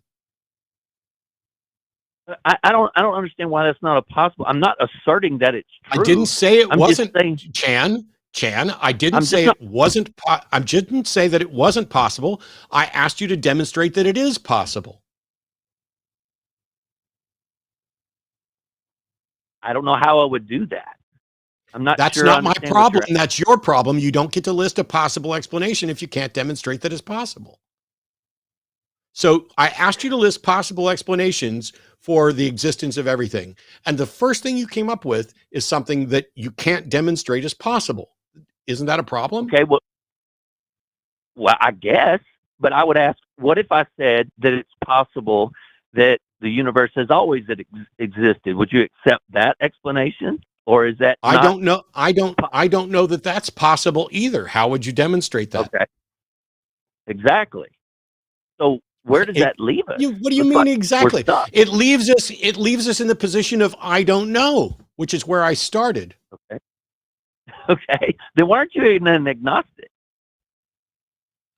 An agnostic is not an answer. So first of all, atheism and theism are the only two options. You are either convinced that a God exists or you're not convinced that a God exists.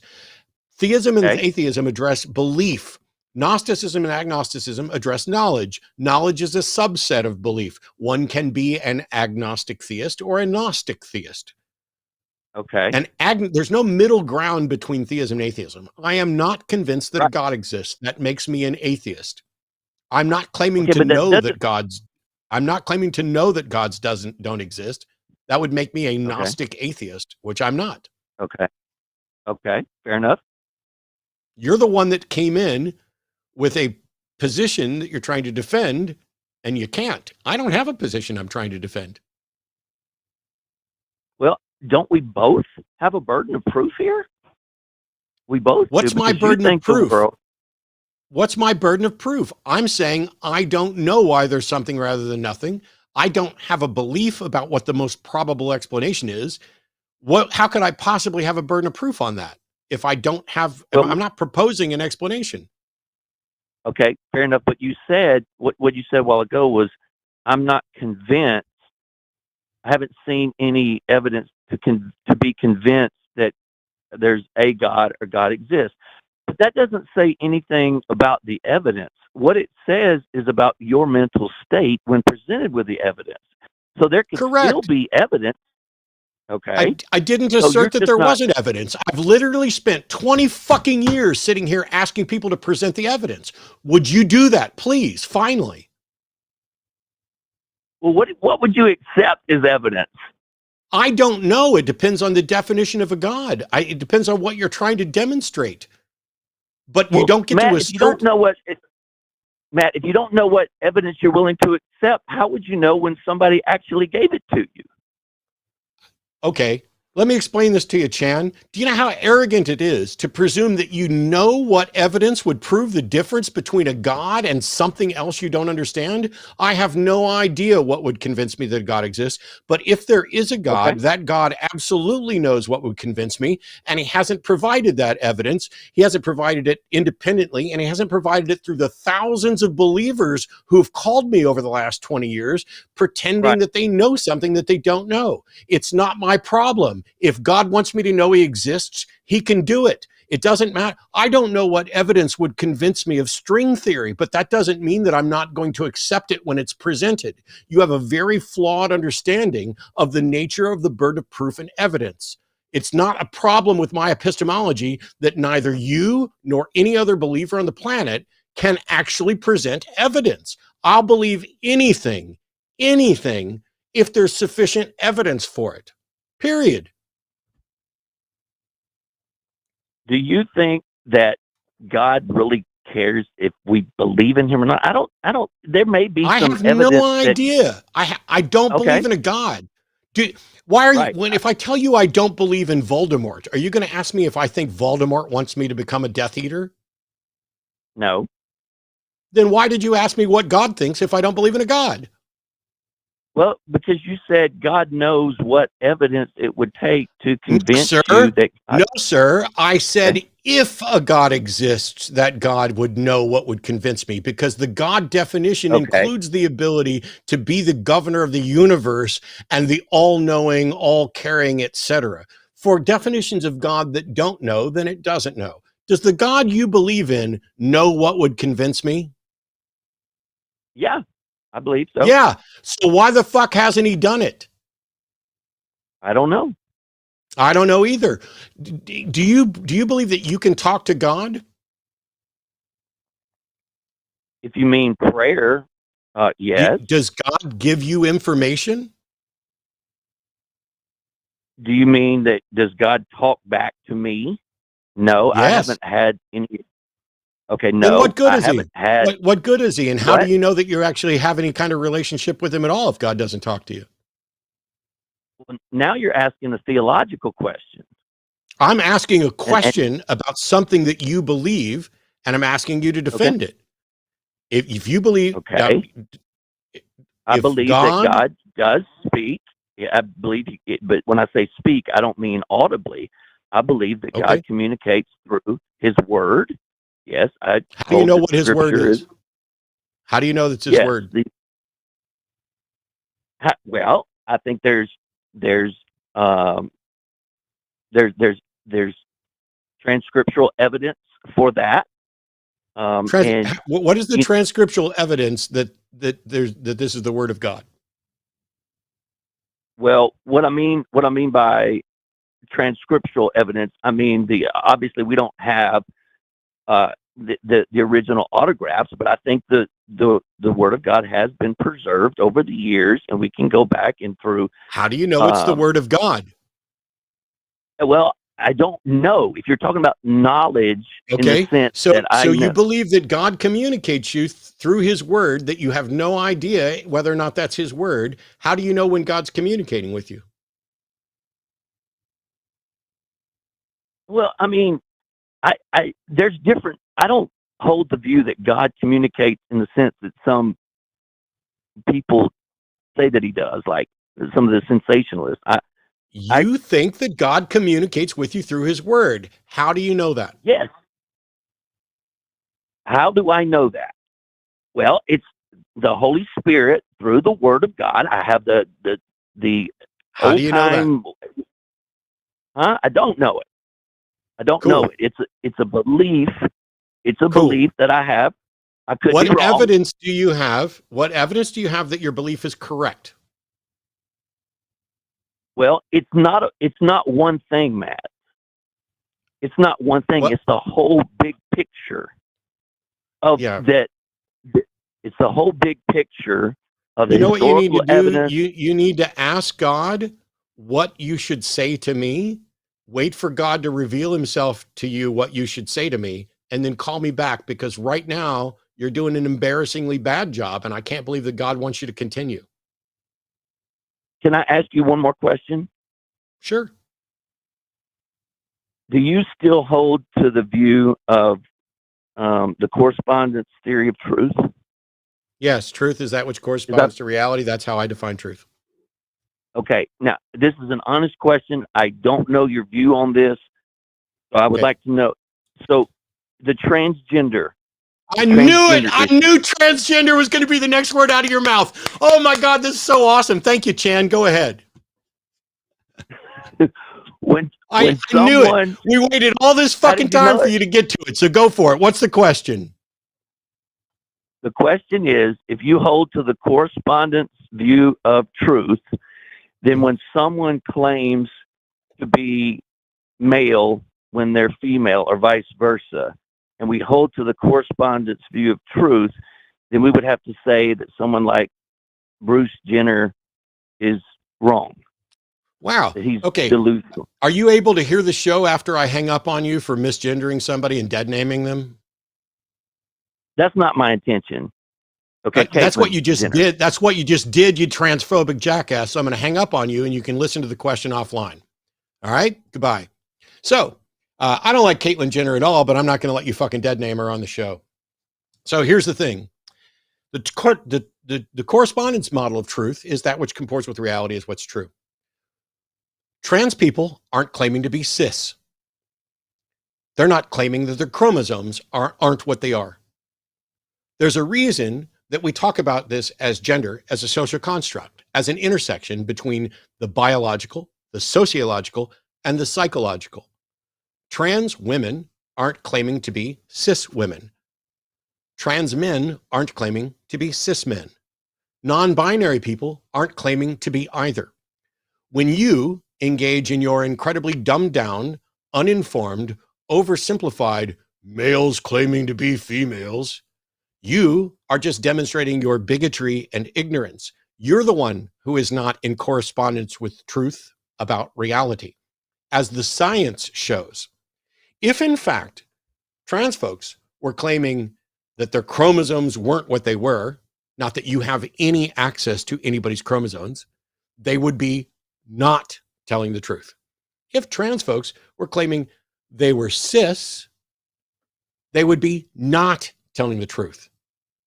They're claiming that they're trans, and you're worried about language. You are worried about their language. I almost paused and sent a message to Arden saying, I'll bet you $20,000 this guy is about to ask about trans stuff, because the people who can't defend their religious belief, who don't know what the fuck they're talking about, when they get backed into a corner, they only have two options. It's either, well, it's a belief, it's a faith, it's a belief, it's a faith, or, yeah, but here's what I think's wrong with your worldview.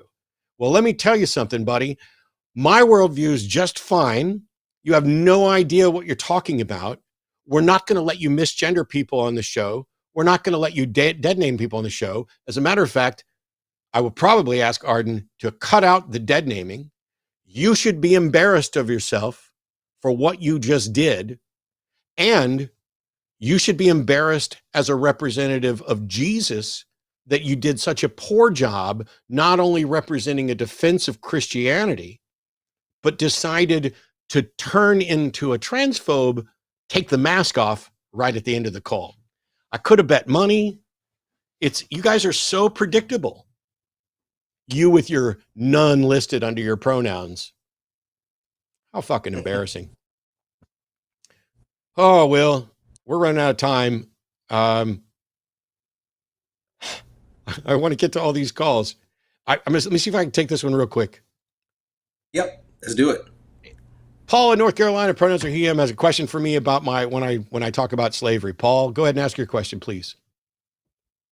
Yeah, hey Matt. I know a lot of your thoughts on slavery, so I'm not necessarily interested in arguing about it, but I do notice that you often end calls or have like in the middle of a call you say, will you be my slave under the requirements of Exodus 2021? And I say that, I'm just curious. I say that to people who suggest that there's nothing wrong with that. They're suggesting that there's nothing immoral or inappropriate or problematic about the Bible's take on slavery. And so I asked them, would they be willing to be my slave under those rules? And if not, what's their objection? That I understand, but I'm just thinking, when I hear that, I'm thinking it could be the case. I'm not positing that it is, but it could be the case that it's not immoral, but I still don't want to be your slave. Like, it doesn't matter. It could be not immoral, but still something that I don't want to do. It doesn't matter. And that could I'm apply to saying anything. it doesn't matter. I find it objectionable. When people tell me they don't find it objectionable, I ask them if they were willing to be my slave under those rules. And if they say no, then we ask, what's their objection? That's the point. Okay. It is, what are you objecting to? Yeah, that's it. Okay. Yeah, thank you. That was my question. Nothing too hard. Cool. I thought we could get through that pretty quick. Thanks so much, Paul. I appreciate it. All right. We have 2 calls left. And, oh, wow, this one's going to be interesting. Chuck in Florida, no pronouns listed. That doesn't bode well for you given the track record with pronouns tonight, but you're on with Wil and Matt. Thank you, Wil and Matt. Thanks for having me up on the panel, on the program. I just had a question regarding religion. I'm a theist, but my question is looking at religion more from a biological standpoint. Now, religions exist because they increase the genetic fitness of believers and they promote the survival and reproduction of believers. Haven't we talked about this before? We didn't really get to flesh it out. No. But no. Didn't you just call me last week and I said I don't give a shit about this subject? I only care about whether or not the religions are true. Right, but what if? So why are you calling me again with the exact same subject that I told you I didn't give a shit about? Well, it's just interesting that you don't care about something that. Chuck, I care about whether or not they're true. If you're calling in for the second time, do you have a fetish where you want me to scold you? Are you going to go jerk off after this? No, not at all. It's just interesting that you it have sure seems like you've got a fetish where you want me to scold you because you called in to tell me about religious fitness and that it didn't matter whether they're literally true. And I fucking told you that I don't give a shit about that. I don't give a shit about its evolutionary backgrounds or history. I only care about whether or not it's true. And here you are calling me again to find out whether or not it's true. I'm starting to think that you've got a kink for this. So I'm going to hang up on you, Chuck. I'm going to hang up on you, Chuck. Don't call me with this subject again. Goodbye.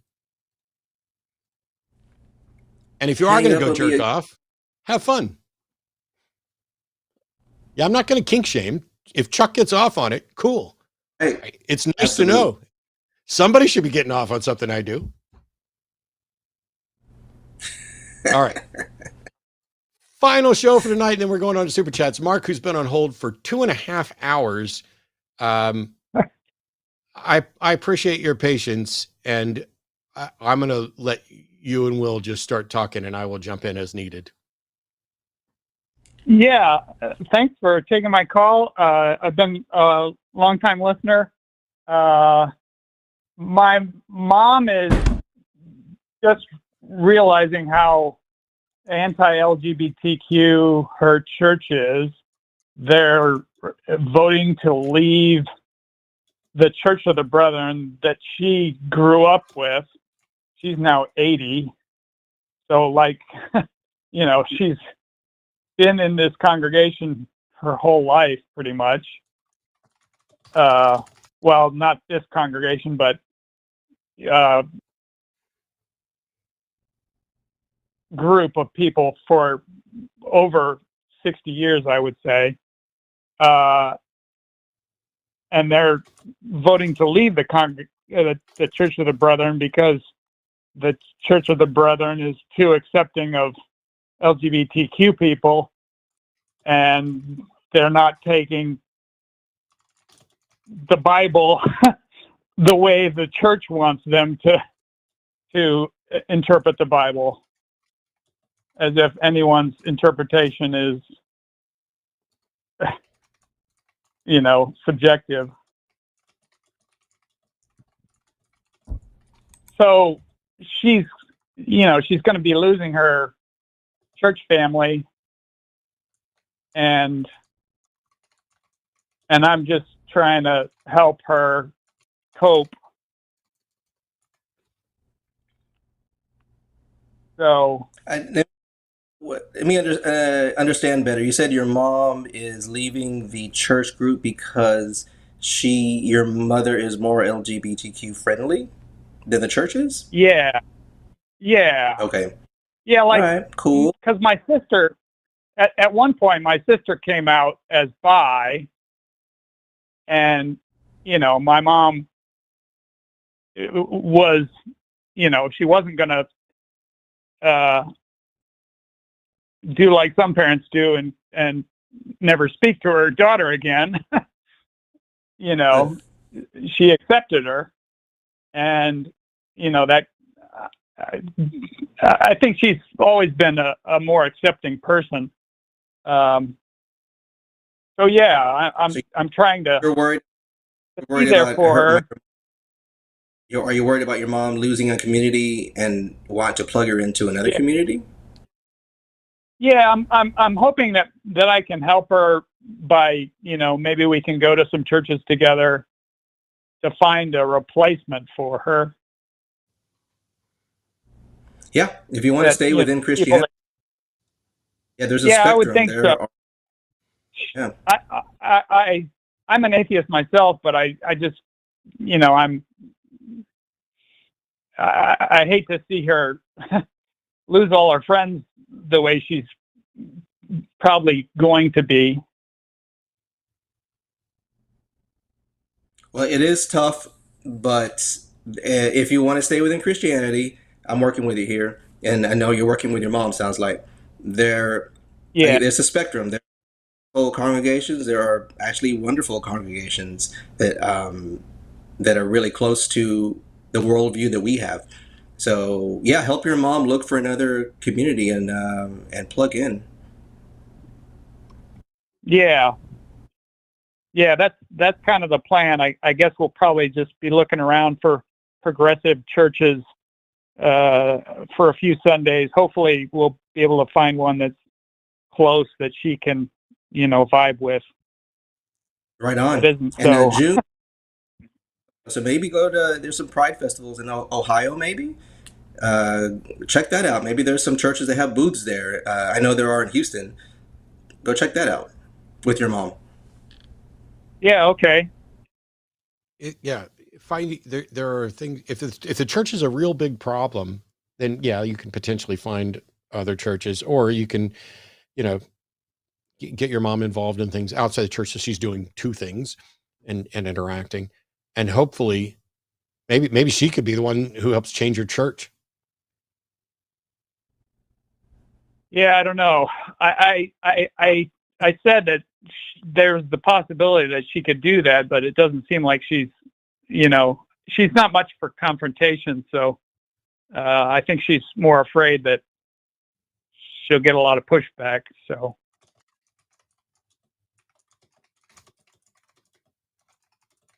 But Matt, the other thing I wanted to say is you're about 8 days older than I am, and awesome. It's been great to listen to you. You had your birthday on Easter, and I had mine on the solstice or on the eclipse. So. Oh, nice.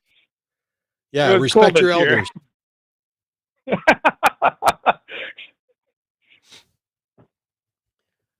So anyway, I appreciate you taking my call, and I just kind of wanted to talk that over a bit. Yeah. And, give me a call back and let me know kind of an update, what ends up happening and how your mom deals with it. And there's lots of things. I mean, it's going to be difficult being in uncomfortable situations, but at this point, how old was your mom? She's 81. Yeah, 81. As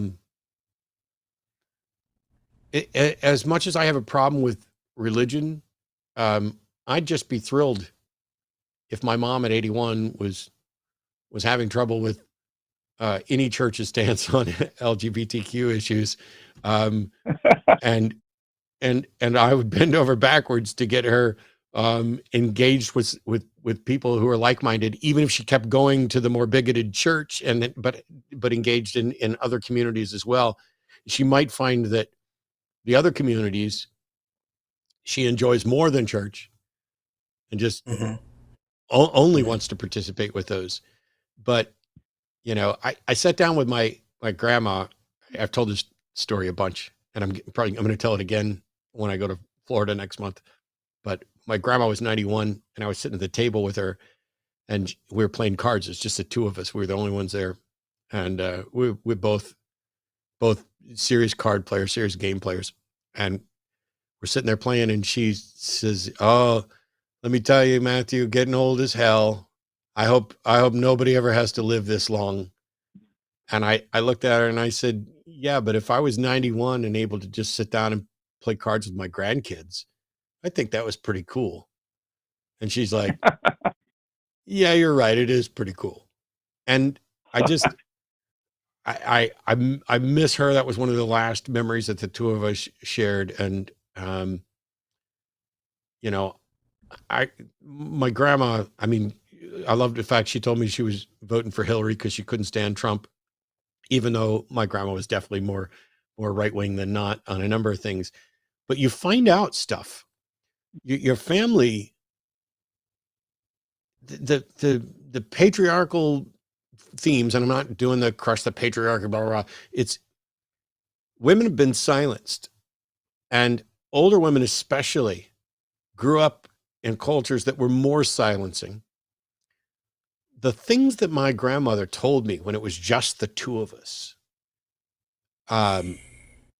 blow my mind and gave me a perspective on how much the world has changed and how many of the older generations that are still around are not just fearful of that change, but they're afraid to exercise the freedom and power that they have now. They're uncomfortable with the freedom and power that they have because of the years of having that diminished and suppressed. And I just love your mom. Well, thank you. I appreciate everything you've said. Thanks so much, Mark. And keep I up got to the get good on to work. super chats, but I appreciate you. Thanks. Me too. Thanks. Hey, Will. Nobody else reacted to it. Did you recommend a church with boobs, like breasts? I did not, but that sounds like something I would say. Okay, because like me and everyone else in chat was like, wait, is that what he just said? But nobody No. else reacted to it, so. Booth. I try to enunciate. Actually, booth. Booths. Booths. Okay. Thank you for clarification. Booths. Will's Big all about the booths. boobs. You didn't know? I like big booths. All right. We have super chats, and I forgot to enter the number, but I've already got it queued up and saved. And we'll alternate on these. Will, I'll go ahead and go first, assuming you can see him. You can take the second one there. 1999 from Greg Murkowski, doubling my super chat tonight just because Will is on. Hey, Will. Also, I just noticed that my green screen is hanging off to the side there. This one's yours. New Zealand, $10, which is almost as good as $10 American. Psych Octopus, the thing. Looking forward to hearing a coherent, rational, non-fallacious, strong argument for theism. It's been decades in waiting, but I'm sure today is the day. I tried to do the New Zealand accent at the very end. I'm sure today is the day. I'm back. Is that a 12 string behind you? And is that an Ovation yeah. 12 string? It actually is. Well done. Yeah, I can tell from the headstock. Nice. Well done. All right. $15 from Major Payne. Speaking in tongues is learned behavior, as Will said. Compare rappers that freestyle nonstop for hours. My grandma still died of tuberculosis despite speaking to God for years in his native tongue. Yeah. One thing is that we can't demonstrate conclusively that there isn't like a heavenly language that people speak, but there have been studies and the various recordings of people engaged in this. What we do know is that there's nothing that represents an identifiable language. It lacks the particular structure. It sounds a lot more like incoherent babbling. And there's been no demonstration at any point of anyone being able to translate reliably that. Like if you play the same tape to 20 people who say they can translate the the heavenly tongue, you're going to get 20 different answers. You're not going to get the same thing. And under those circumstances, it's essentially the same as defeaters what? Defeaters for the win. Yeah. It is. The default is that it's not true until we have good reason to believe it is. And we have plenty of reasons to believe that it's actually not true. $10 from Skeptoidius. Matt, I recently got my pied. Yeah. I recently got my. I've been waiting. I don't know what it is. Pied. I've been waiting for. Okay, it's a snake. His name is Kratos. I'm probably going to do an 80-20 coconut fiber / sphagnum moss substrate. What are your thoughts on bioactive substrate? That's a great question there, Skeptoidius. Assuming that the pied that you've got is a ball python, we don't do bioactive substrate for our balls. We do them for our corn snakes and for our crebos. We don't do them for balls just because they're more heavy-bodied snake, and like if you try and put a plant in there with it, well, even our corn snakes have crushed the plants. I know it's fine. I wouldn't say there's a problem with doing a bioactive substrate on there. Arden may have more to add on there. I like the coconut fiber. I don't see much need for adding sphagnum moss, but if you're going to do bioactive substrate, you're not going to want an 80-20 coconut fiber sphagnum moss. You're going to want soil and sand and all that stuff and charcoal for springtails and isopods. Honey, you have anything to add on bioactive? Nope, that was pretty good. Thank you. I try to be pretty good when I can. But thanks, Skeptoid. $5 from Dade Murphy. The Bible is the bad part and God was the absolute worst. Yeah, I really wish we could have got into that a little bit more, because it is one of the questions that I had that I was going to ask people, and I have asked them before, is how do you know that God was the good one and Satan was the evil one? Right. I mean, you take a look at what they're both supposedly done, but they're like, oh, well, it's God wrote his moral code on his heart. Yes. But if God wrote his moral code on your heart, then God will always pass as good. If Satan had written his moral code on your heart, Satan would always pass as good. How do you know that that's a good? Is there some standard of good? Because the truth is, you're using your personal moral code, whatever it may or may not be. And you're not on any better foundation than anybody else. So when the atheists are like, yeah, I don't accept what, the Bible has to say about sin. And you're like, oh, that's because you're using your own moral standard. Yeah, so are you. You just are convinced that you should use the one.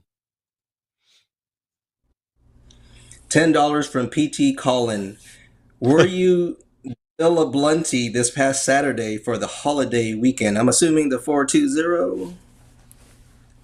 Yeah.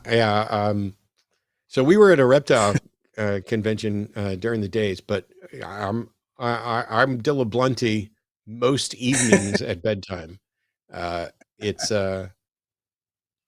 was a period of time for a couple of years where I was getting an average probably of 3 hours of sleep a night. And between diabetic neuropathy and nerve pain and stuff like that, and just not being comfortable.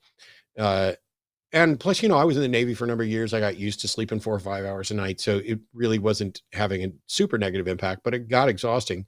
And as I mentioned before, one of my exes she's like, you're not sleeping enough. And she smoked more weed than the average traveling funk band. And was like, here, give this a try and see if you sleep. And I slept like for 8 hours for the first time in ages. And so now, I don't like to be high around people. I don't like to, and I'm only doing legal stuff, the Delta 8 and whatever else I can get at the porn shop or the gas station. I don't like to be high around people, and I don't like to do it when I'm doing shows or working. I did one after show Q&A session on a Zoom where I was absolutely baked, and I feel like I owe everybody an apology. But yeah, it's my going to sleep kind of semi-regular thing. $10 from Wizard of Frobos. People become religious by indoctrination, peer pressure, and personal tragedy. What other general reasons people find their religion? I think that it is broader than that. I think that religions offer an illusory hope. The fear of not knowing what life's about, what's going to happen afterwards. There's something comforting in thinking that somebody cares about you, that you're not alone, that somebody has the answers, that someday you might get the answers, that somebody's looking out for you even when it feels like nobody is. Those things are, you don't have to have been indoctrinated or suffered, been through peer pressure or a tragedy. You just have to have potentially the fear of a tragedy. And let's not kid ourselves. While I don't think the hope that religions offer is real, it can certainly feel real. And there's sufficient people around believing it, that hope is a big thing. And I think the number one is community. I did a video. This life, Yep. This life is hard for most of us, if not all of us. So imagine being able to plug into an omnipotent being that's in your corner to get you through it. It's intoxicating. Yep. I did a video recently on why people are leaving Christianity, and community is number one from that particular study, but it's not a complete study. So $10 from Coy Dury. This super chat is just appreciation for Will's dope poster of Jimi Hendrix. Is that who it is? I thought it was. Yeah, I thought it was. Are you gonna go my way, guy? What's the? Damn it! I messed up the joke. Lenny Kravitz. I thought that was Lenny Kravitz. I gotta return this post. An idol of mine since after high school. $20 from Wonder 1070. Nathan from Missouri. Thanks for taking my call. Having a more logically thinking person to talk to that isn't still deprogrammed is always very helpful. What would be a way to prove what we discussed earlier without using torture? Well, I don't remember what it is we would need to prove. It seems to me that if there was a God that loved you and cared about you and wanted you to know the truth, that reaching out to that God to ask him to reveal the truth to you would be pretty straightforward. And if he fails to do that, I don't see how you could be held responsible for not believing.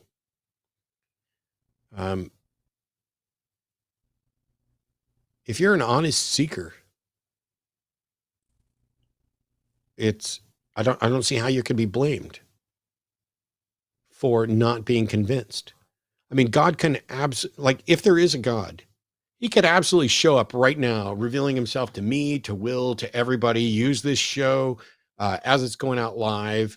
He could appear, I mean, think about the stuff that you see in I don't know, Marvel movies, superhero movies, things like that. Right now there's a Titan out in the middle of the ocean and everybody seems to be ignoring it in the MCU, but you could, all that stuff could be demonstrated. And how much greater than the entire MCU is a God? It would be trivially easy for God to reliably demonstrate the truth of his existence to everybody. And instead of doing that, he not only lets me and countless other people sit here and doubt and question and potentially lead people astray, but does absolutely nothing to support them, to give them evidence. It's all wishful thinking. It's all, I feel God. God speaks to me through his word. He doesn't actually, interact. It's a matter of faith. And I think God wants me to do this. And I think God wants me to do this. And whoops, I was wrong.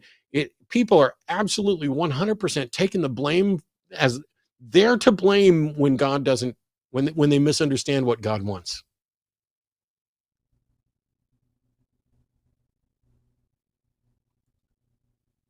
If it's not testable, you're stuck. If it is testable and you're an honest questioner pursuing it, there can be no problem with testing it. $20 California. I know that's not Canadian. California. Okay, Canadian. From Kathleen Moncrief. I can't do a Canadian accent. A lot of people seem to need an encore of that Schoolhouse Rock pronoun song lately. It's a part of speech, not a political statement, folks, and it costs nothing to use someone's correct pronouns. Agreed. Well said, Kathleen. Yeah, it's wild. I had a friend named Rufus Xavier Sarsaparilla. That's how that song starts from Schoolhouse Rock. I have the entire Schoolhouse Rock thing on a DVD. I grew up watching those. I love them. 3 is a magic number. I'm just a bill. Those are great. 999 from Steven. Being trans is rooted in biology as a neurochemical construct. However, it's not related to chromosomes, gender roles, and a social construct. Or gender roles are a social construct. Professor Dave explains this in a video here on YouTube. Yeah, and Forrest has addressed it. And by the way, as a reminder, there's the Transatlantic Call-In Show, which airs every Thursday. And tomorrow on the Transatlantic Call-In Show. Oh, who's on Transatlantic Call-In Show tomorrow? Myself and Josie. I didn't see that on the list. It's there? Oh, I might not have grabbed that. Oh, it's a top line. I Yeah. saw the Friday thing and I missed the top line. Yeah, Arden and Josie are on this week. Start at 2:00 Central. Sweet. Thank you, producer extraordinaire. We have the sexiest producer, by the way, Will. I just thought you should know that. $10 from Monkey at Typewriter.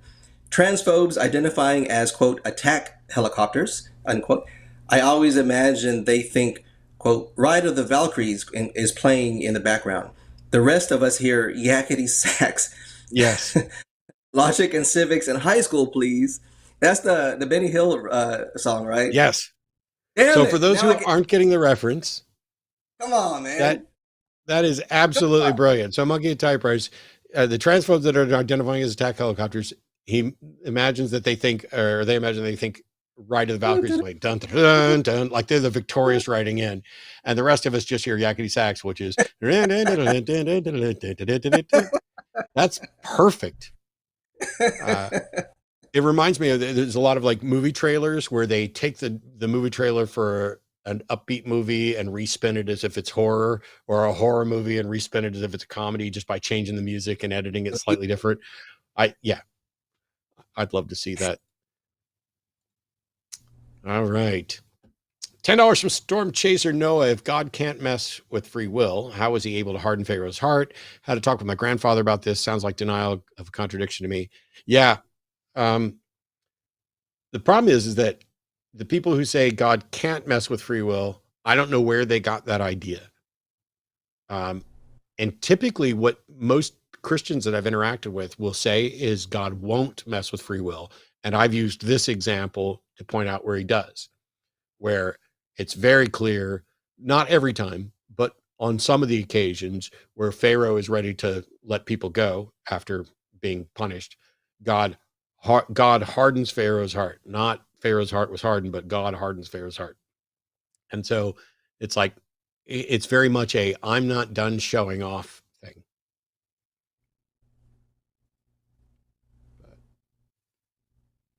$10 from Coy Dury. Great show, Will and Matt. Unrelated request for Matt, if you don't mind. Can you share something true and fascinating about snakes that the average person probably doesn't know? Yes, I can share bunches of things about snakes the average person doesn't know.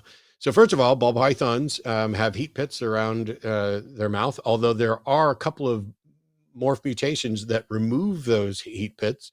And when snakes stick their tongue out, they're actually basically tasting the air. They have something called a Jacobson's organ, and the tongue goes out and gets samples from the air, goes back in the mouth, deposits them in the Jacobson's organ, and goes back out. So when they're flicking their tongue in and out, they're just basically tasting the air all around. There are snakes that lay eggs. There are snakes that give live birth. There are snakes that eat eggs. And there are people who often think that snakes are slimy, have clearly never touched a snake, because there are almost no snakes that could ever be considered slimy, even when they're wet. and the general feel is more like a basketball for a lot of them. Am I right to say that the forked tongue gives them stereo in the smell? I think so. I think that the Jacobson organ, I think when it goes in and deposits it, that is slightly directional. Yeah.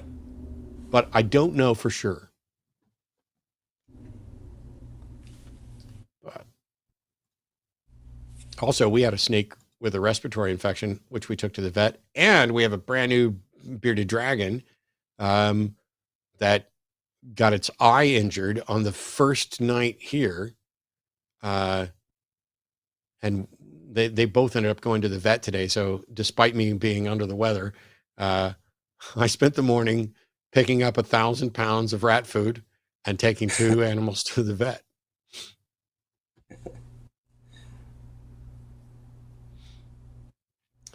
Oh, this is me. 999 from Jamnick06. Nice Jimmy poster and 12-string wheel. Speaking of guitars, my YouTube profile picture above is of a Dillahunty autographed Telecaster that I won at an auction at Free Flow. Yeah, I recognize that, and that's the Paisley guitar that I signed.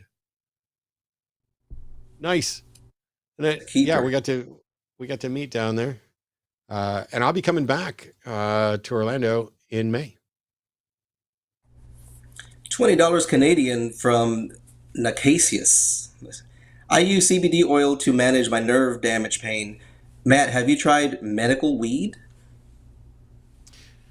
We don't really have it in, well, we technically do, but there's only like one dispensary in Dallas, and I don't live close enough to that. None of the CBD stuff has ever done anything for me, but I will say that now that my diabetes is really well under control, I've alternated between Ozempic and Mounjaro. They had me on Mounjaro. They moved me to Ozempic. They moved me back to Mounjaro just last month. And I won't say the nerve pain is gone, but it's rare that I have nerve pain now. Whereas when it was mostly unmanaged, I would have crippling, like someone stuck a hot poker into, a nerve ending on my knee or in the bottom of my foot or what, just out of the blue. And now it happened. I mean, it would happen daily. Now it happens. I don't know. Arden, once a month, I might have a pain like that. The nerve pains? I'm sorry, I was doing something else. Yeah, like maybe once a month now instead of like yeah, daily. It's definitely less often, but it still happens. Yeah, nerve pain sucks. But again, elected officials, and we remove the bullshit of why all that it's illegal. THC and weed is illegal anyway. So that one's yours. Is it me? A $9.99 from Steven. Thanks, Matt, for the great content. I concur. New Zealand 1699 from Ged Cusack. Do you subscribe, Orion, to the theory that the Bible condones abortion in Numbers where it suggests a cheating wife should be given poison to kill her baby? Do I subscribe to the theory that the Bible condones abortion in the book of Numbers where it suggests a cheating wife should be given poison to kill her baby? I think that is definitionally an abortifacient, and that's what's happening.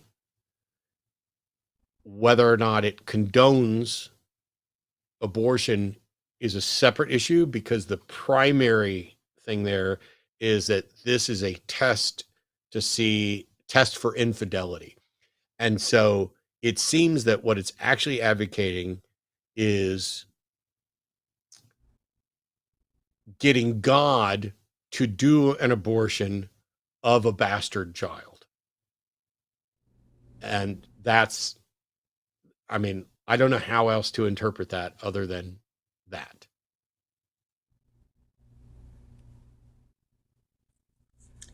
At Arden Hart, I saw a garter snake in my yard the other day, and I didn't scream because of Matt and Arden's channel. Aw. There you go. And we don't even have any garters. That one didn't have a pay number because Jen gives us super chats and she's our mod, and we're always like, stop giving us money, Jen. Uh, There you go. but I just want to make sure that we know for all the whole team of mods that we're not going to do that like absolutely every time or every show you want a message put up. It was just it worked with the Although- recurring humor. Yeah, although, you know, if Cookies wants to get a message in from time to time for free, I'm absolutely in favor of that. And for a lot of the rest of our mods that are in there, if y'all have something to say, first of all, a huge thank you to all of you for doing a stellar job that doesn't get sufficient recognition or thanks for that. We greatly appreciate everybody's effort. And who screened calls for us today, hon? The Apostate Paul. The Apostate Paul was screening calls. Thank you for doing a really good job. I don't have, I want to make sure that was the end of the queue there. Yes.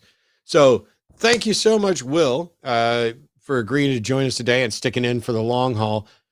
We've got links down in the description for the show to secularhouston.com, facebook.com/secularhuman, Secular Houston, Instagram.com/Secular Houston, and Twitter.com/Houston Secular. That's the only place where it's evidently backwards.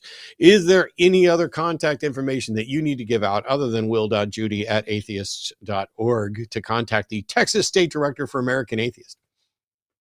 No, I think that covers it all. I thank you for having me, man. It's like this visibility, this platform really helps, and I want to inspire people. Just let them know, hey, shit looks bad out there, but there is something you can do, and there is a lot of people actually doing it. So we would love your help.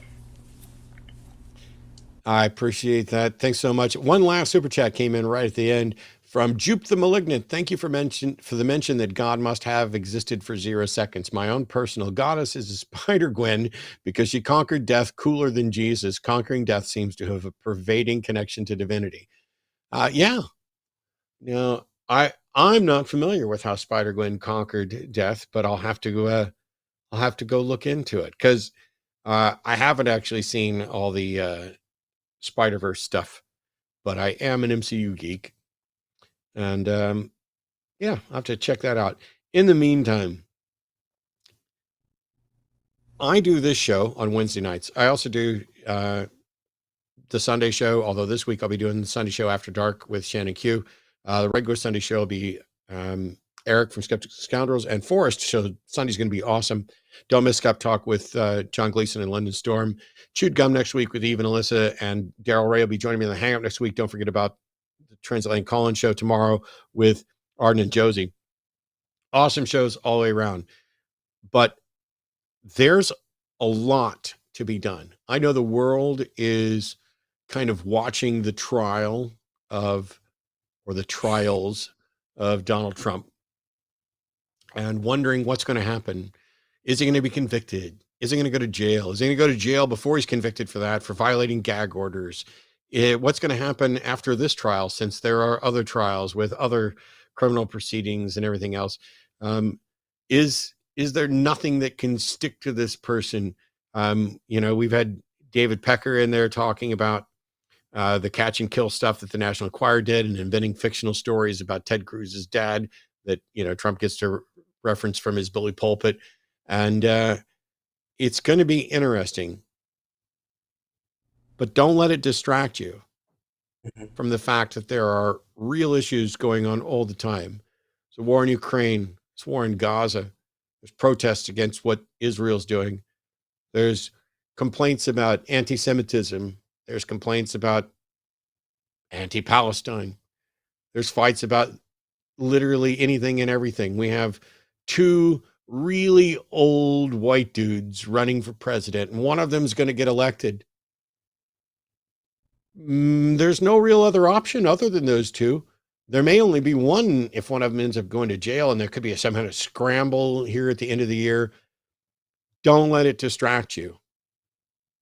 There are real important issues that you need to be involved with, to vote on behalf of, to email your representatives and your politicians that are out there to let them know that you exist. And if you're worried about ending up on some watch list of, oh, here's all the atheists who hate this thing, or here's all the people who are doing this, I get it. Not everybody is in a position where they are free to be out and be themselves. But that's the reason that Wil does what he does. That's the reason that I do what I do, so that someday none of us ever have to go, ooh, I'm afraid to tell the world that I'm a non-believer. I'm afraid to be out in the world as gay, as bi, as pan, as trans, as godless heathen. None of those things should ever diminish people from interacting as the person they are with people in this world. We may not all agree on every aspect of every political discussion. We may not even all agree on church-state separation, although if you disagree with me, you're wrong. We may not agree on many things, but it seems weird to constantly be in a position where we can say this next election is the most important one of the history of the world, and yet it's true. It is true that the way the world is right now, each upcoming election is the most important one. And becoming a part of the activism process, even if you're not able to be public in the way that Wil and I are, is critical. So that when Wil and I are out in public, I can say there were 1,355 people watching the show after 3 hours of doing the show. There were thousands that watched throughout and tens of thousands that watched it in the first week. We're not just representing two dudes. When we go to talk to our representatives, they know that we're representing an audience that is still in many ways afraid to be out. And we'll keep doing that. And we appreciate your support. In the meantime, take care of each other. Watch the other shows on the network. Don't forget about our Patreon and linemerch.com. Go to Q&A line / call the line. No. Just go to QANAline.com. QANAline.com. Damn it. All right. I've only got 2 more questions in this section. This next one might be loaded or it might be easy. But this is the second to last question for everybody. Forrest Valkai. Are you okay? Me. Yeah, I'm doing all right. I'm pretty fucking overwhelmed right now. I got a lot going on. But I'm making good headway on editing. I can hear the I'm writing some cool stuff. there. I feel like there was a lot implied in that. I got a lot going on right now, and then some asshole called me to do a podcast in the middle of the day, totally unplanned. Yeah, I feel like that was in there. It's parentheses. Currently about 1:30 in the afternoon. I just took half of a shower so that I could come here and be on this podcast, and I haven't eaten anything today. And I'm very tired. I'm currently in a fast. Are you making sure you still hit electrolytes when you're fasting? You got to do that. I'm not in a fast. My life is in shambles and I live like a slob, but I haven't fucking eaten anything yet because I'm fucking busy doing stuff. And as I realize as I'm sitting here, I'm like, why does my stomach hurt so bad? Oh yeah. Put some salt in your hand and lick it. It's good for you. Hell yeah. Get those electrolytes. I'm gonna go get some fucking some like a succulent Chinese meal after this. A succulent Chinese Chinese. That does sound nice. This is the one that's got me by the penis. He's got me by the penis, people. Have you seen his interview where he does clarify that he made that part up? There wasn't any penis. Oh, dude, that was the context that I needed after all these years. Seeing that interview was so good. Yeah. All right, here's the last question of this segment. What would you name a cat with markings around their eye that looked like a monocle? This is very important.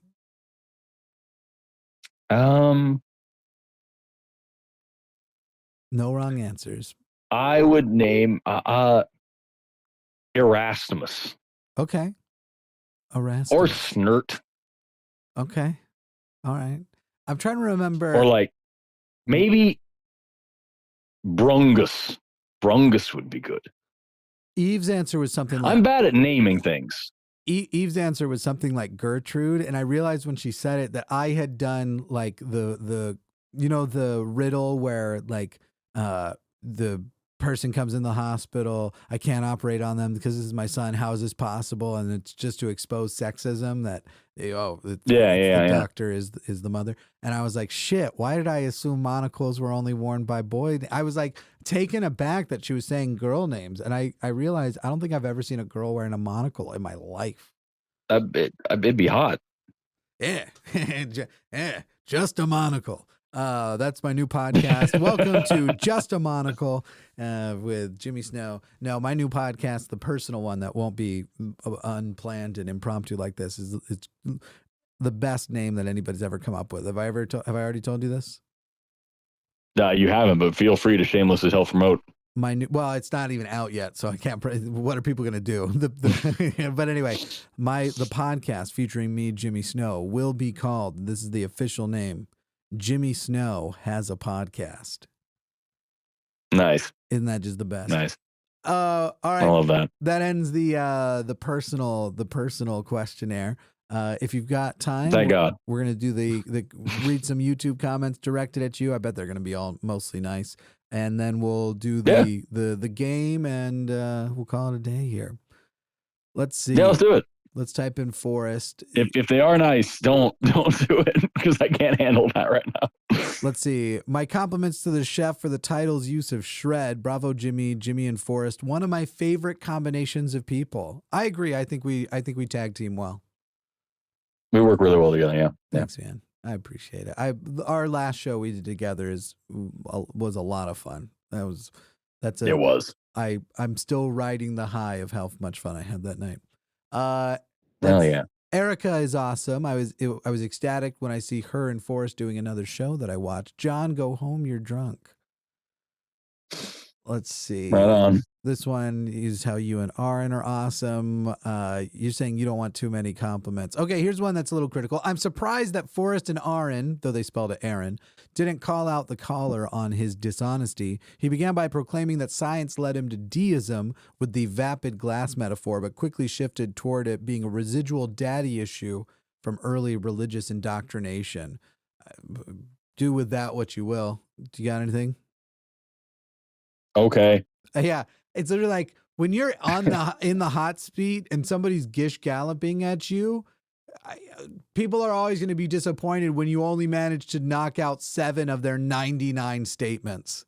And you're like, I can't. Yeah, that's like, I don't think people like it. Yeah, I'm not trying to say like, oh, woe is me here, but like, I think like a lot of people that are critical of these shows, as I was when I was watching, the first times I ever watched AXP and everything, I'm like, oh, I wish they'd done that. Oh, I would have done this, but I would have. Like, that's all fine and good to say. But when you're sitting there with lights in your face and you know that there's somebody watching every fucking muscle twitch that you do and every fucking time you look and you just under intense scrutiny and you're trying to keep up with what the person is saying and you've got the chat open and you're looking at the next 3 calls to know what's going on there and you've got like producer chat on the other side and you're making sure your framing is right. You've got 4 different windows on 2 different screens open in front of you and you know that several thousand people are going to judge everything you do.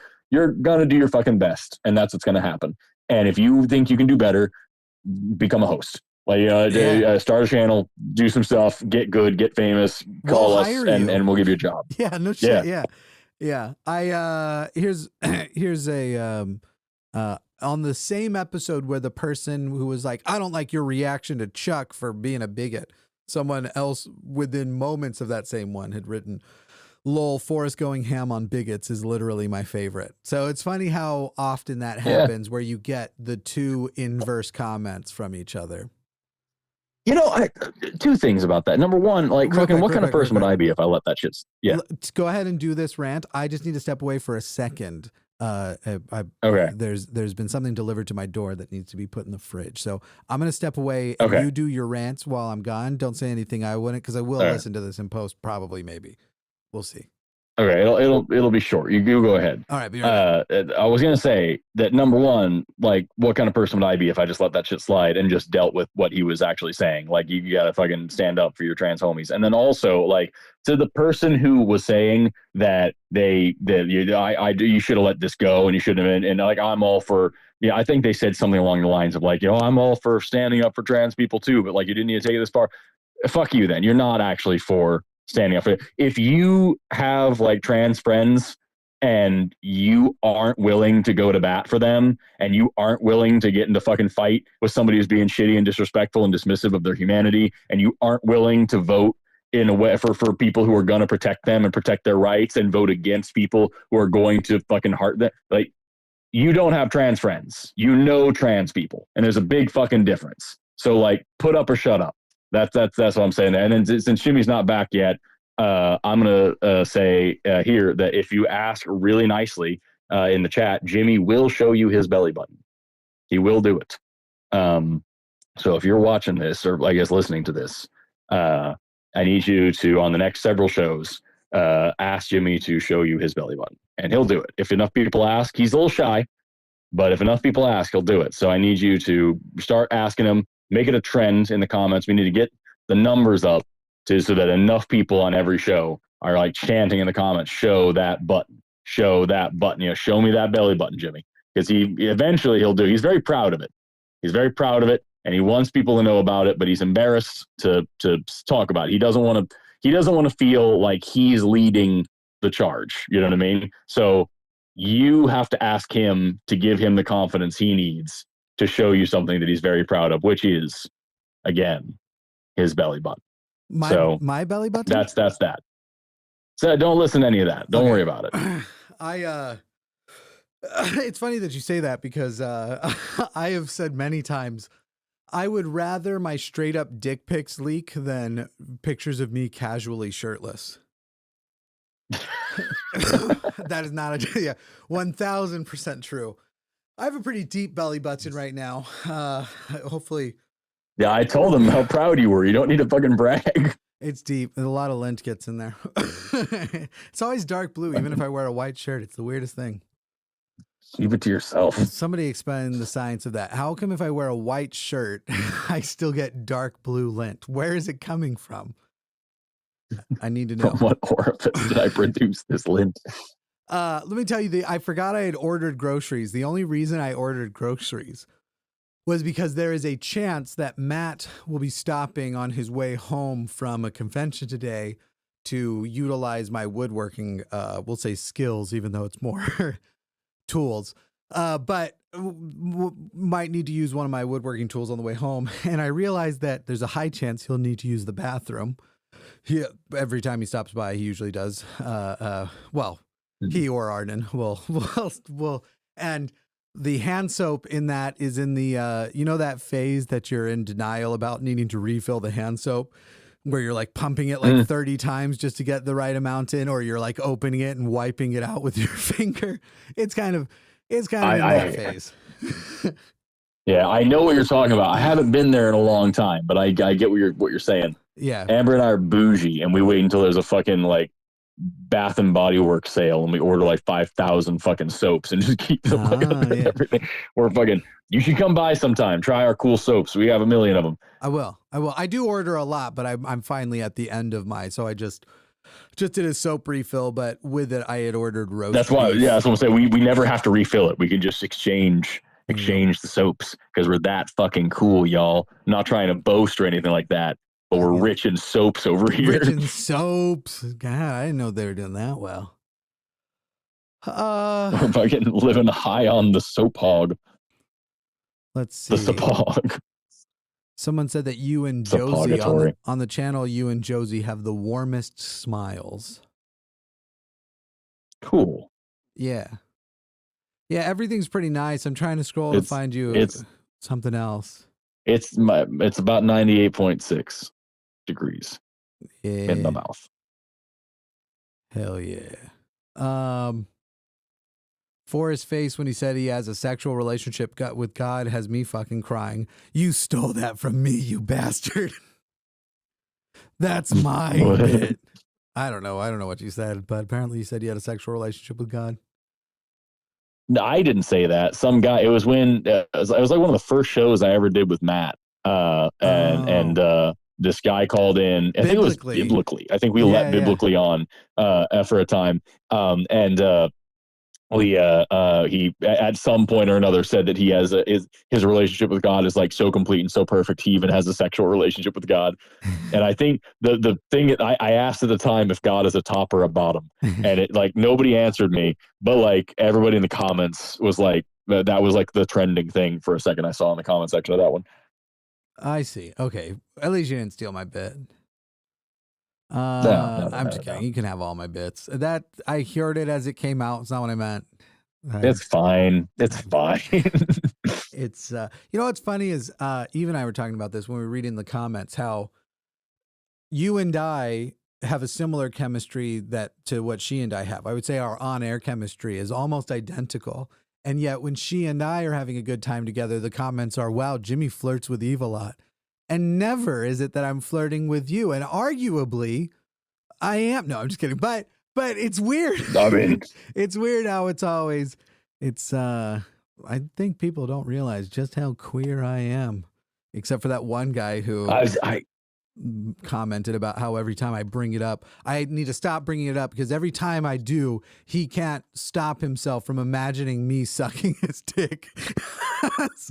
That's a real comment. He's like, you give me no choice when you bring up, and it's just, holy shit, what the fuck is wrong with bring you? it up more. Yeah, I know. I was like, bro, there's nothing wrong with that except for that you're not keeping it to yourself. That's not a thing I need to know. You need to talk. I did a bit with this guy named Scotty Wartooth who does a cosplay of Jesus, and he on TikTok, and we did a video together where I, as a biologist, call Jesus on the phone and start complaining about like human design errors and stuff. And at one point in the call, I'm like, why are our testicles so stupid? Like, why are they hanging outside of our bodies where it's dangerous? They can get hurt. Whales and hippos have their testicles inside their body. It's safer. It's more streamlined. And like, I'm just complaining about this. And I got this one comment talking about how fucking stupid I am and how terrible evolution. And they brought that up. And they're like, first of all, having the testicles outside the body is more visually appealing. And it looks, and I'm like, all I heard is that you like the look of balls. That's all I'm getting from this comment. I haven't read the rest of the comment. I won't read the rest of the comment. I know how much you like the look of balls. That's all I need to know about you, sir. I'm just like, now I'm just trying to, the people who don't understand sexual selection and stuff, and it's just silly. It's literally like, if that was true, ovaries would be on the outside as well, and men would be obsessed with them. Show off those little ovary cleavage, and little ovary cleavage. Yeah, just peeking the little ovaries under the belt. Whatever. People are dumb. Let's see. I'm not fine. I even tried to like.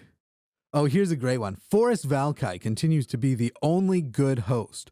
I really don't like when people talk over the callers to basically put them down and shame them, because you never do that, Forrest.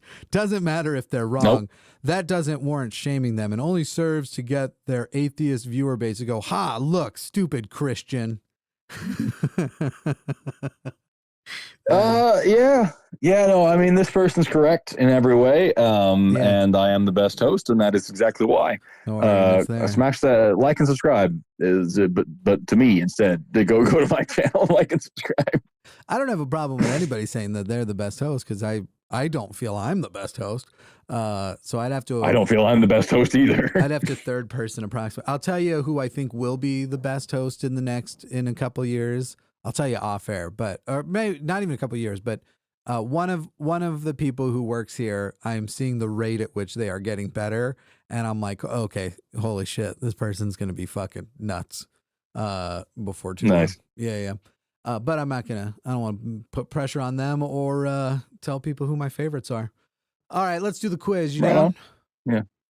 Yeah, I'm down. Text me who that person is after the thing, so I can try to like latch some of my fame to them and like become friends with them and grow by proxy. You're gonna wanna. I shot you the text, but you won't be surprised. I don't think at all by the text. But you're gonna wanna for sure latch on. Right on. For real though, I am joking about that. But actually though, if somebody's doing a really good job, I want to work with them. That sounds cool. Yeah, no kidding. For me, I'm in the position of like, my hope is that everybody goes on to do great stuff, and that hopefully I can be a useful. I don't want someone to just look back and go, in my history was Jimmy and his network. I want someone to look back and go, in my history was Jimmy, and I'm glad he was there because he, the tools that he helped me with were effective. But I don't need to be thanked at an award show or anything. I just want to feel like I'm making an impact that doesn't require me to put my face on shows anymore. For sure. That's my highest aspirations. Anyway, were you surprised I sent you the text? I can't imagine you are. I haven't looked. Oh, well, why don't you? I'll look now. Hold on. Just hang on a second. Oh yeah, no, yeah. Yeah. Right. I felt like I gave away enough of context. People will wonder about it. All right. Don't put it in the comments of the show, though, patrons. Keep it to yourself, because I don't want to have to read. We read the comments from the previous show at the end of each show. I don't want to have to read all of those people speculating over who I think the best at specifically the call. I mean, this person's going to be great at a lot of stuff, but I think at the call-in format stuff, holy crap, I'm just blown away. Anyway. Yeah. All right. Today, you are playing for Elizabeth. Now, we have multiple Elizabeths. I believe the easiest way to tell you if you're the correct Elizabeth, I am referring to a person named Elizabeth who is probably Elizabeth and the last initial is G. I think that will help rule out the other people who are like, am I the Elizabeth? But if you don't receive the message at some point in the next 24 hours with either the prize, which is a t-shirt, Never Have a Bad Day t-shirt, the Forrest Valkai holiday special that won the mug thing, or if Forrest merch store, that'll become as a message. So if you never get that message, you're not the right Elizabeth. The t-shirt. No. All right, cool. Yeah. I'm here for Elizabeths everywhere, but especially this one. We use because I have such an obsession with the materials and how it feels on the, we don't use the cheaper tier. It is not $10 is not almost the cost of the t-shirt, I guess is what I'm trying to get at.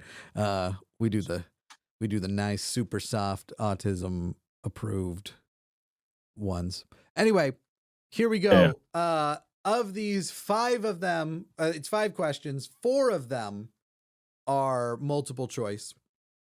1 of them is not. The first one is not. I think you will find the first one very easy. I'd say it goes harder. It gets harder as we go. Question number 1. Donald Trump is on trial for hush money payments that he concealed, potentially to avoid swaying the election. Can you name the porn star he allegedly paid off? Wasn't that Stormy Daniels still? Correct. Oh, fuck. That was a fucking noise. I didn't like it. Yeah. I hate it. Go on. Wait till you get something wrong, because I forgot to fix the pad, so I have to use a different wrong. It won't be crickets this time. Anyway, if you prefer, we could do when you get it right. That's an option. That is better. You like the air horn more? All right, cool. I'll turn it I love the air horn. Yeah, let's do that. And if I get it wrong, do the same air horns but louder, and that's how I'll know. Or a different rhythm. All right. So good. Question number 2, multiple choice. In what major U.S. city did a bridge collapse after a collision with a container ship occur recently? Is it A, Baltimore, B, Newark, C, New Orleans, or D, Ease Nuts? Oh, that's a good. Yeah, it's either Baltimore or Ease Nuts. I'm gonna go with Baltimore. All right, that is correct. Hell yeah. The smallest, this is number 3, the smallest of the formed elements of the blood are the A, white cells, B, platelets. Can I finish, please? All right, go ahead. A, white cells, B, red cells, C, platelets, or D, Ease Nuts?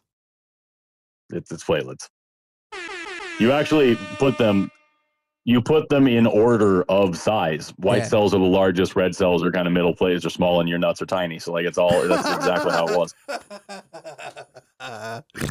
Well done. All right. 4, when looking at the cross-section of the human tibia, one finds the red marrow in the A, medullary cavity, B, cancellous bone, C, periosteum, or D, Ease Nuts?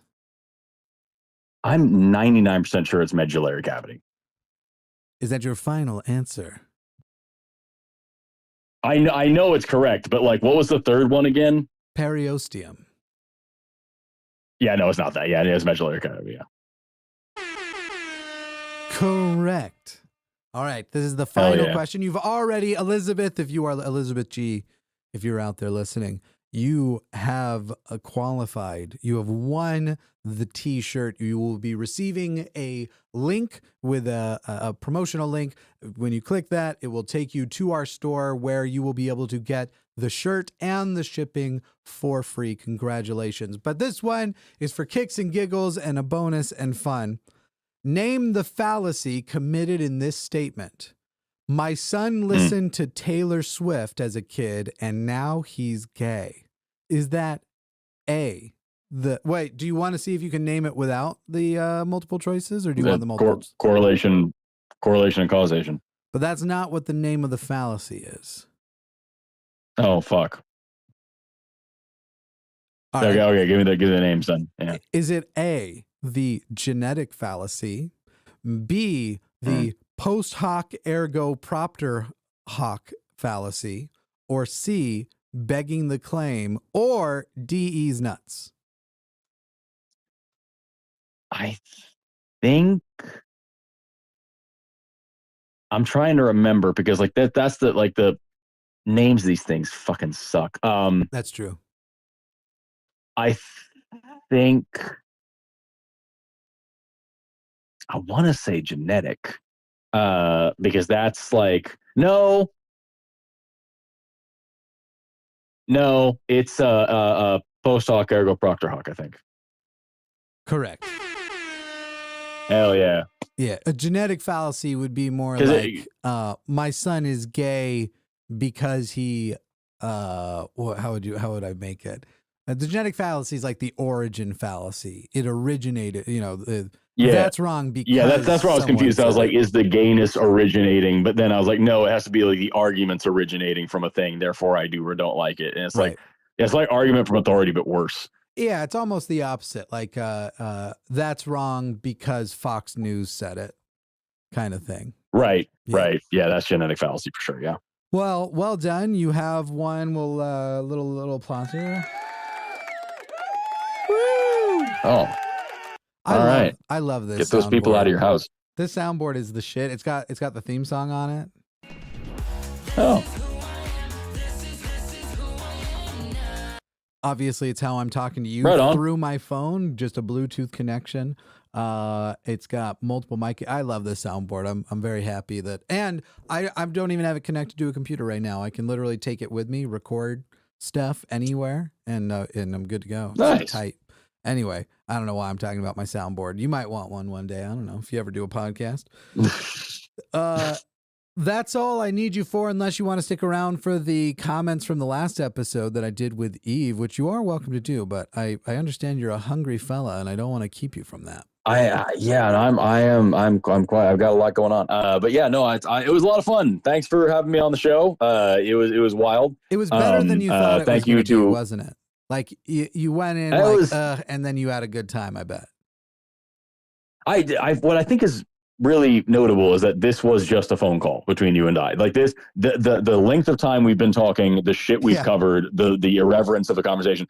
This has been exactly what a phone call between you and I is usually like. But a little short, a little bit shorter. Yeah, if we're being honest. Yeah, exactly. We've had some 3 and 4 hour ones before. That's for sure.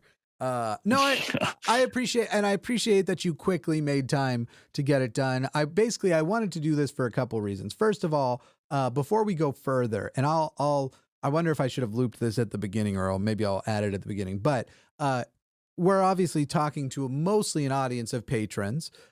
Do you want to mention what your Patreon link is so that anybody who wants to cross support, go ahead and let them know? Yeah. Yeah, go to patreon.com/renegade science teacher, or just go to valkailabs.com and you can find like all my links to all my things on there, and that's pretty easy.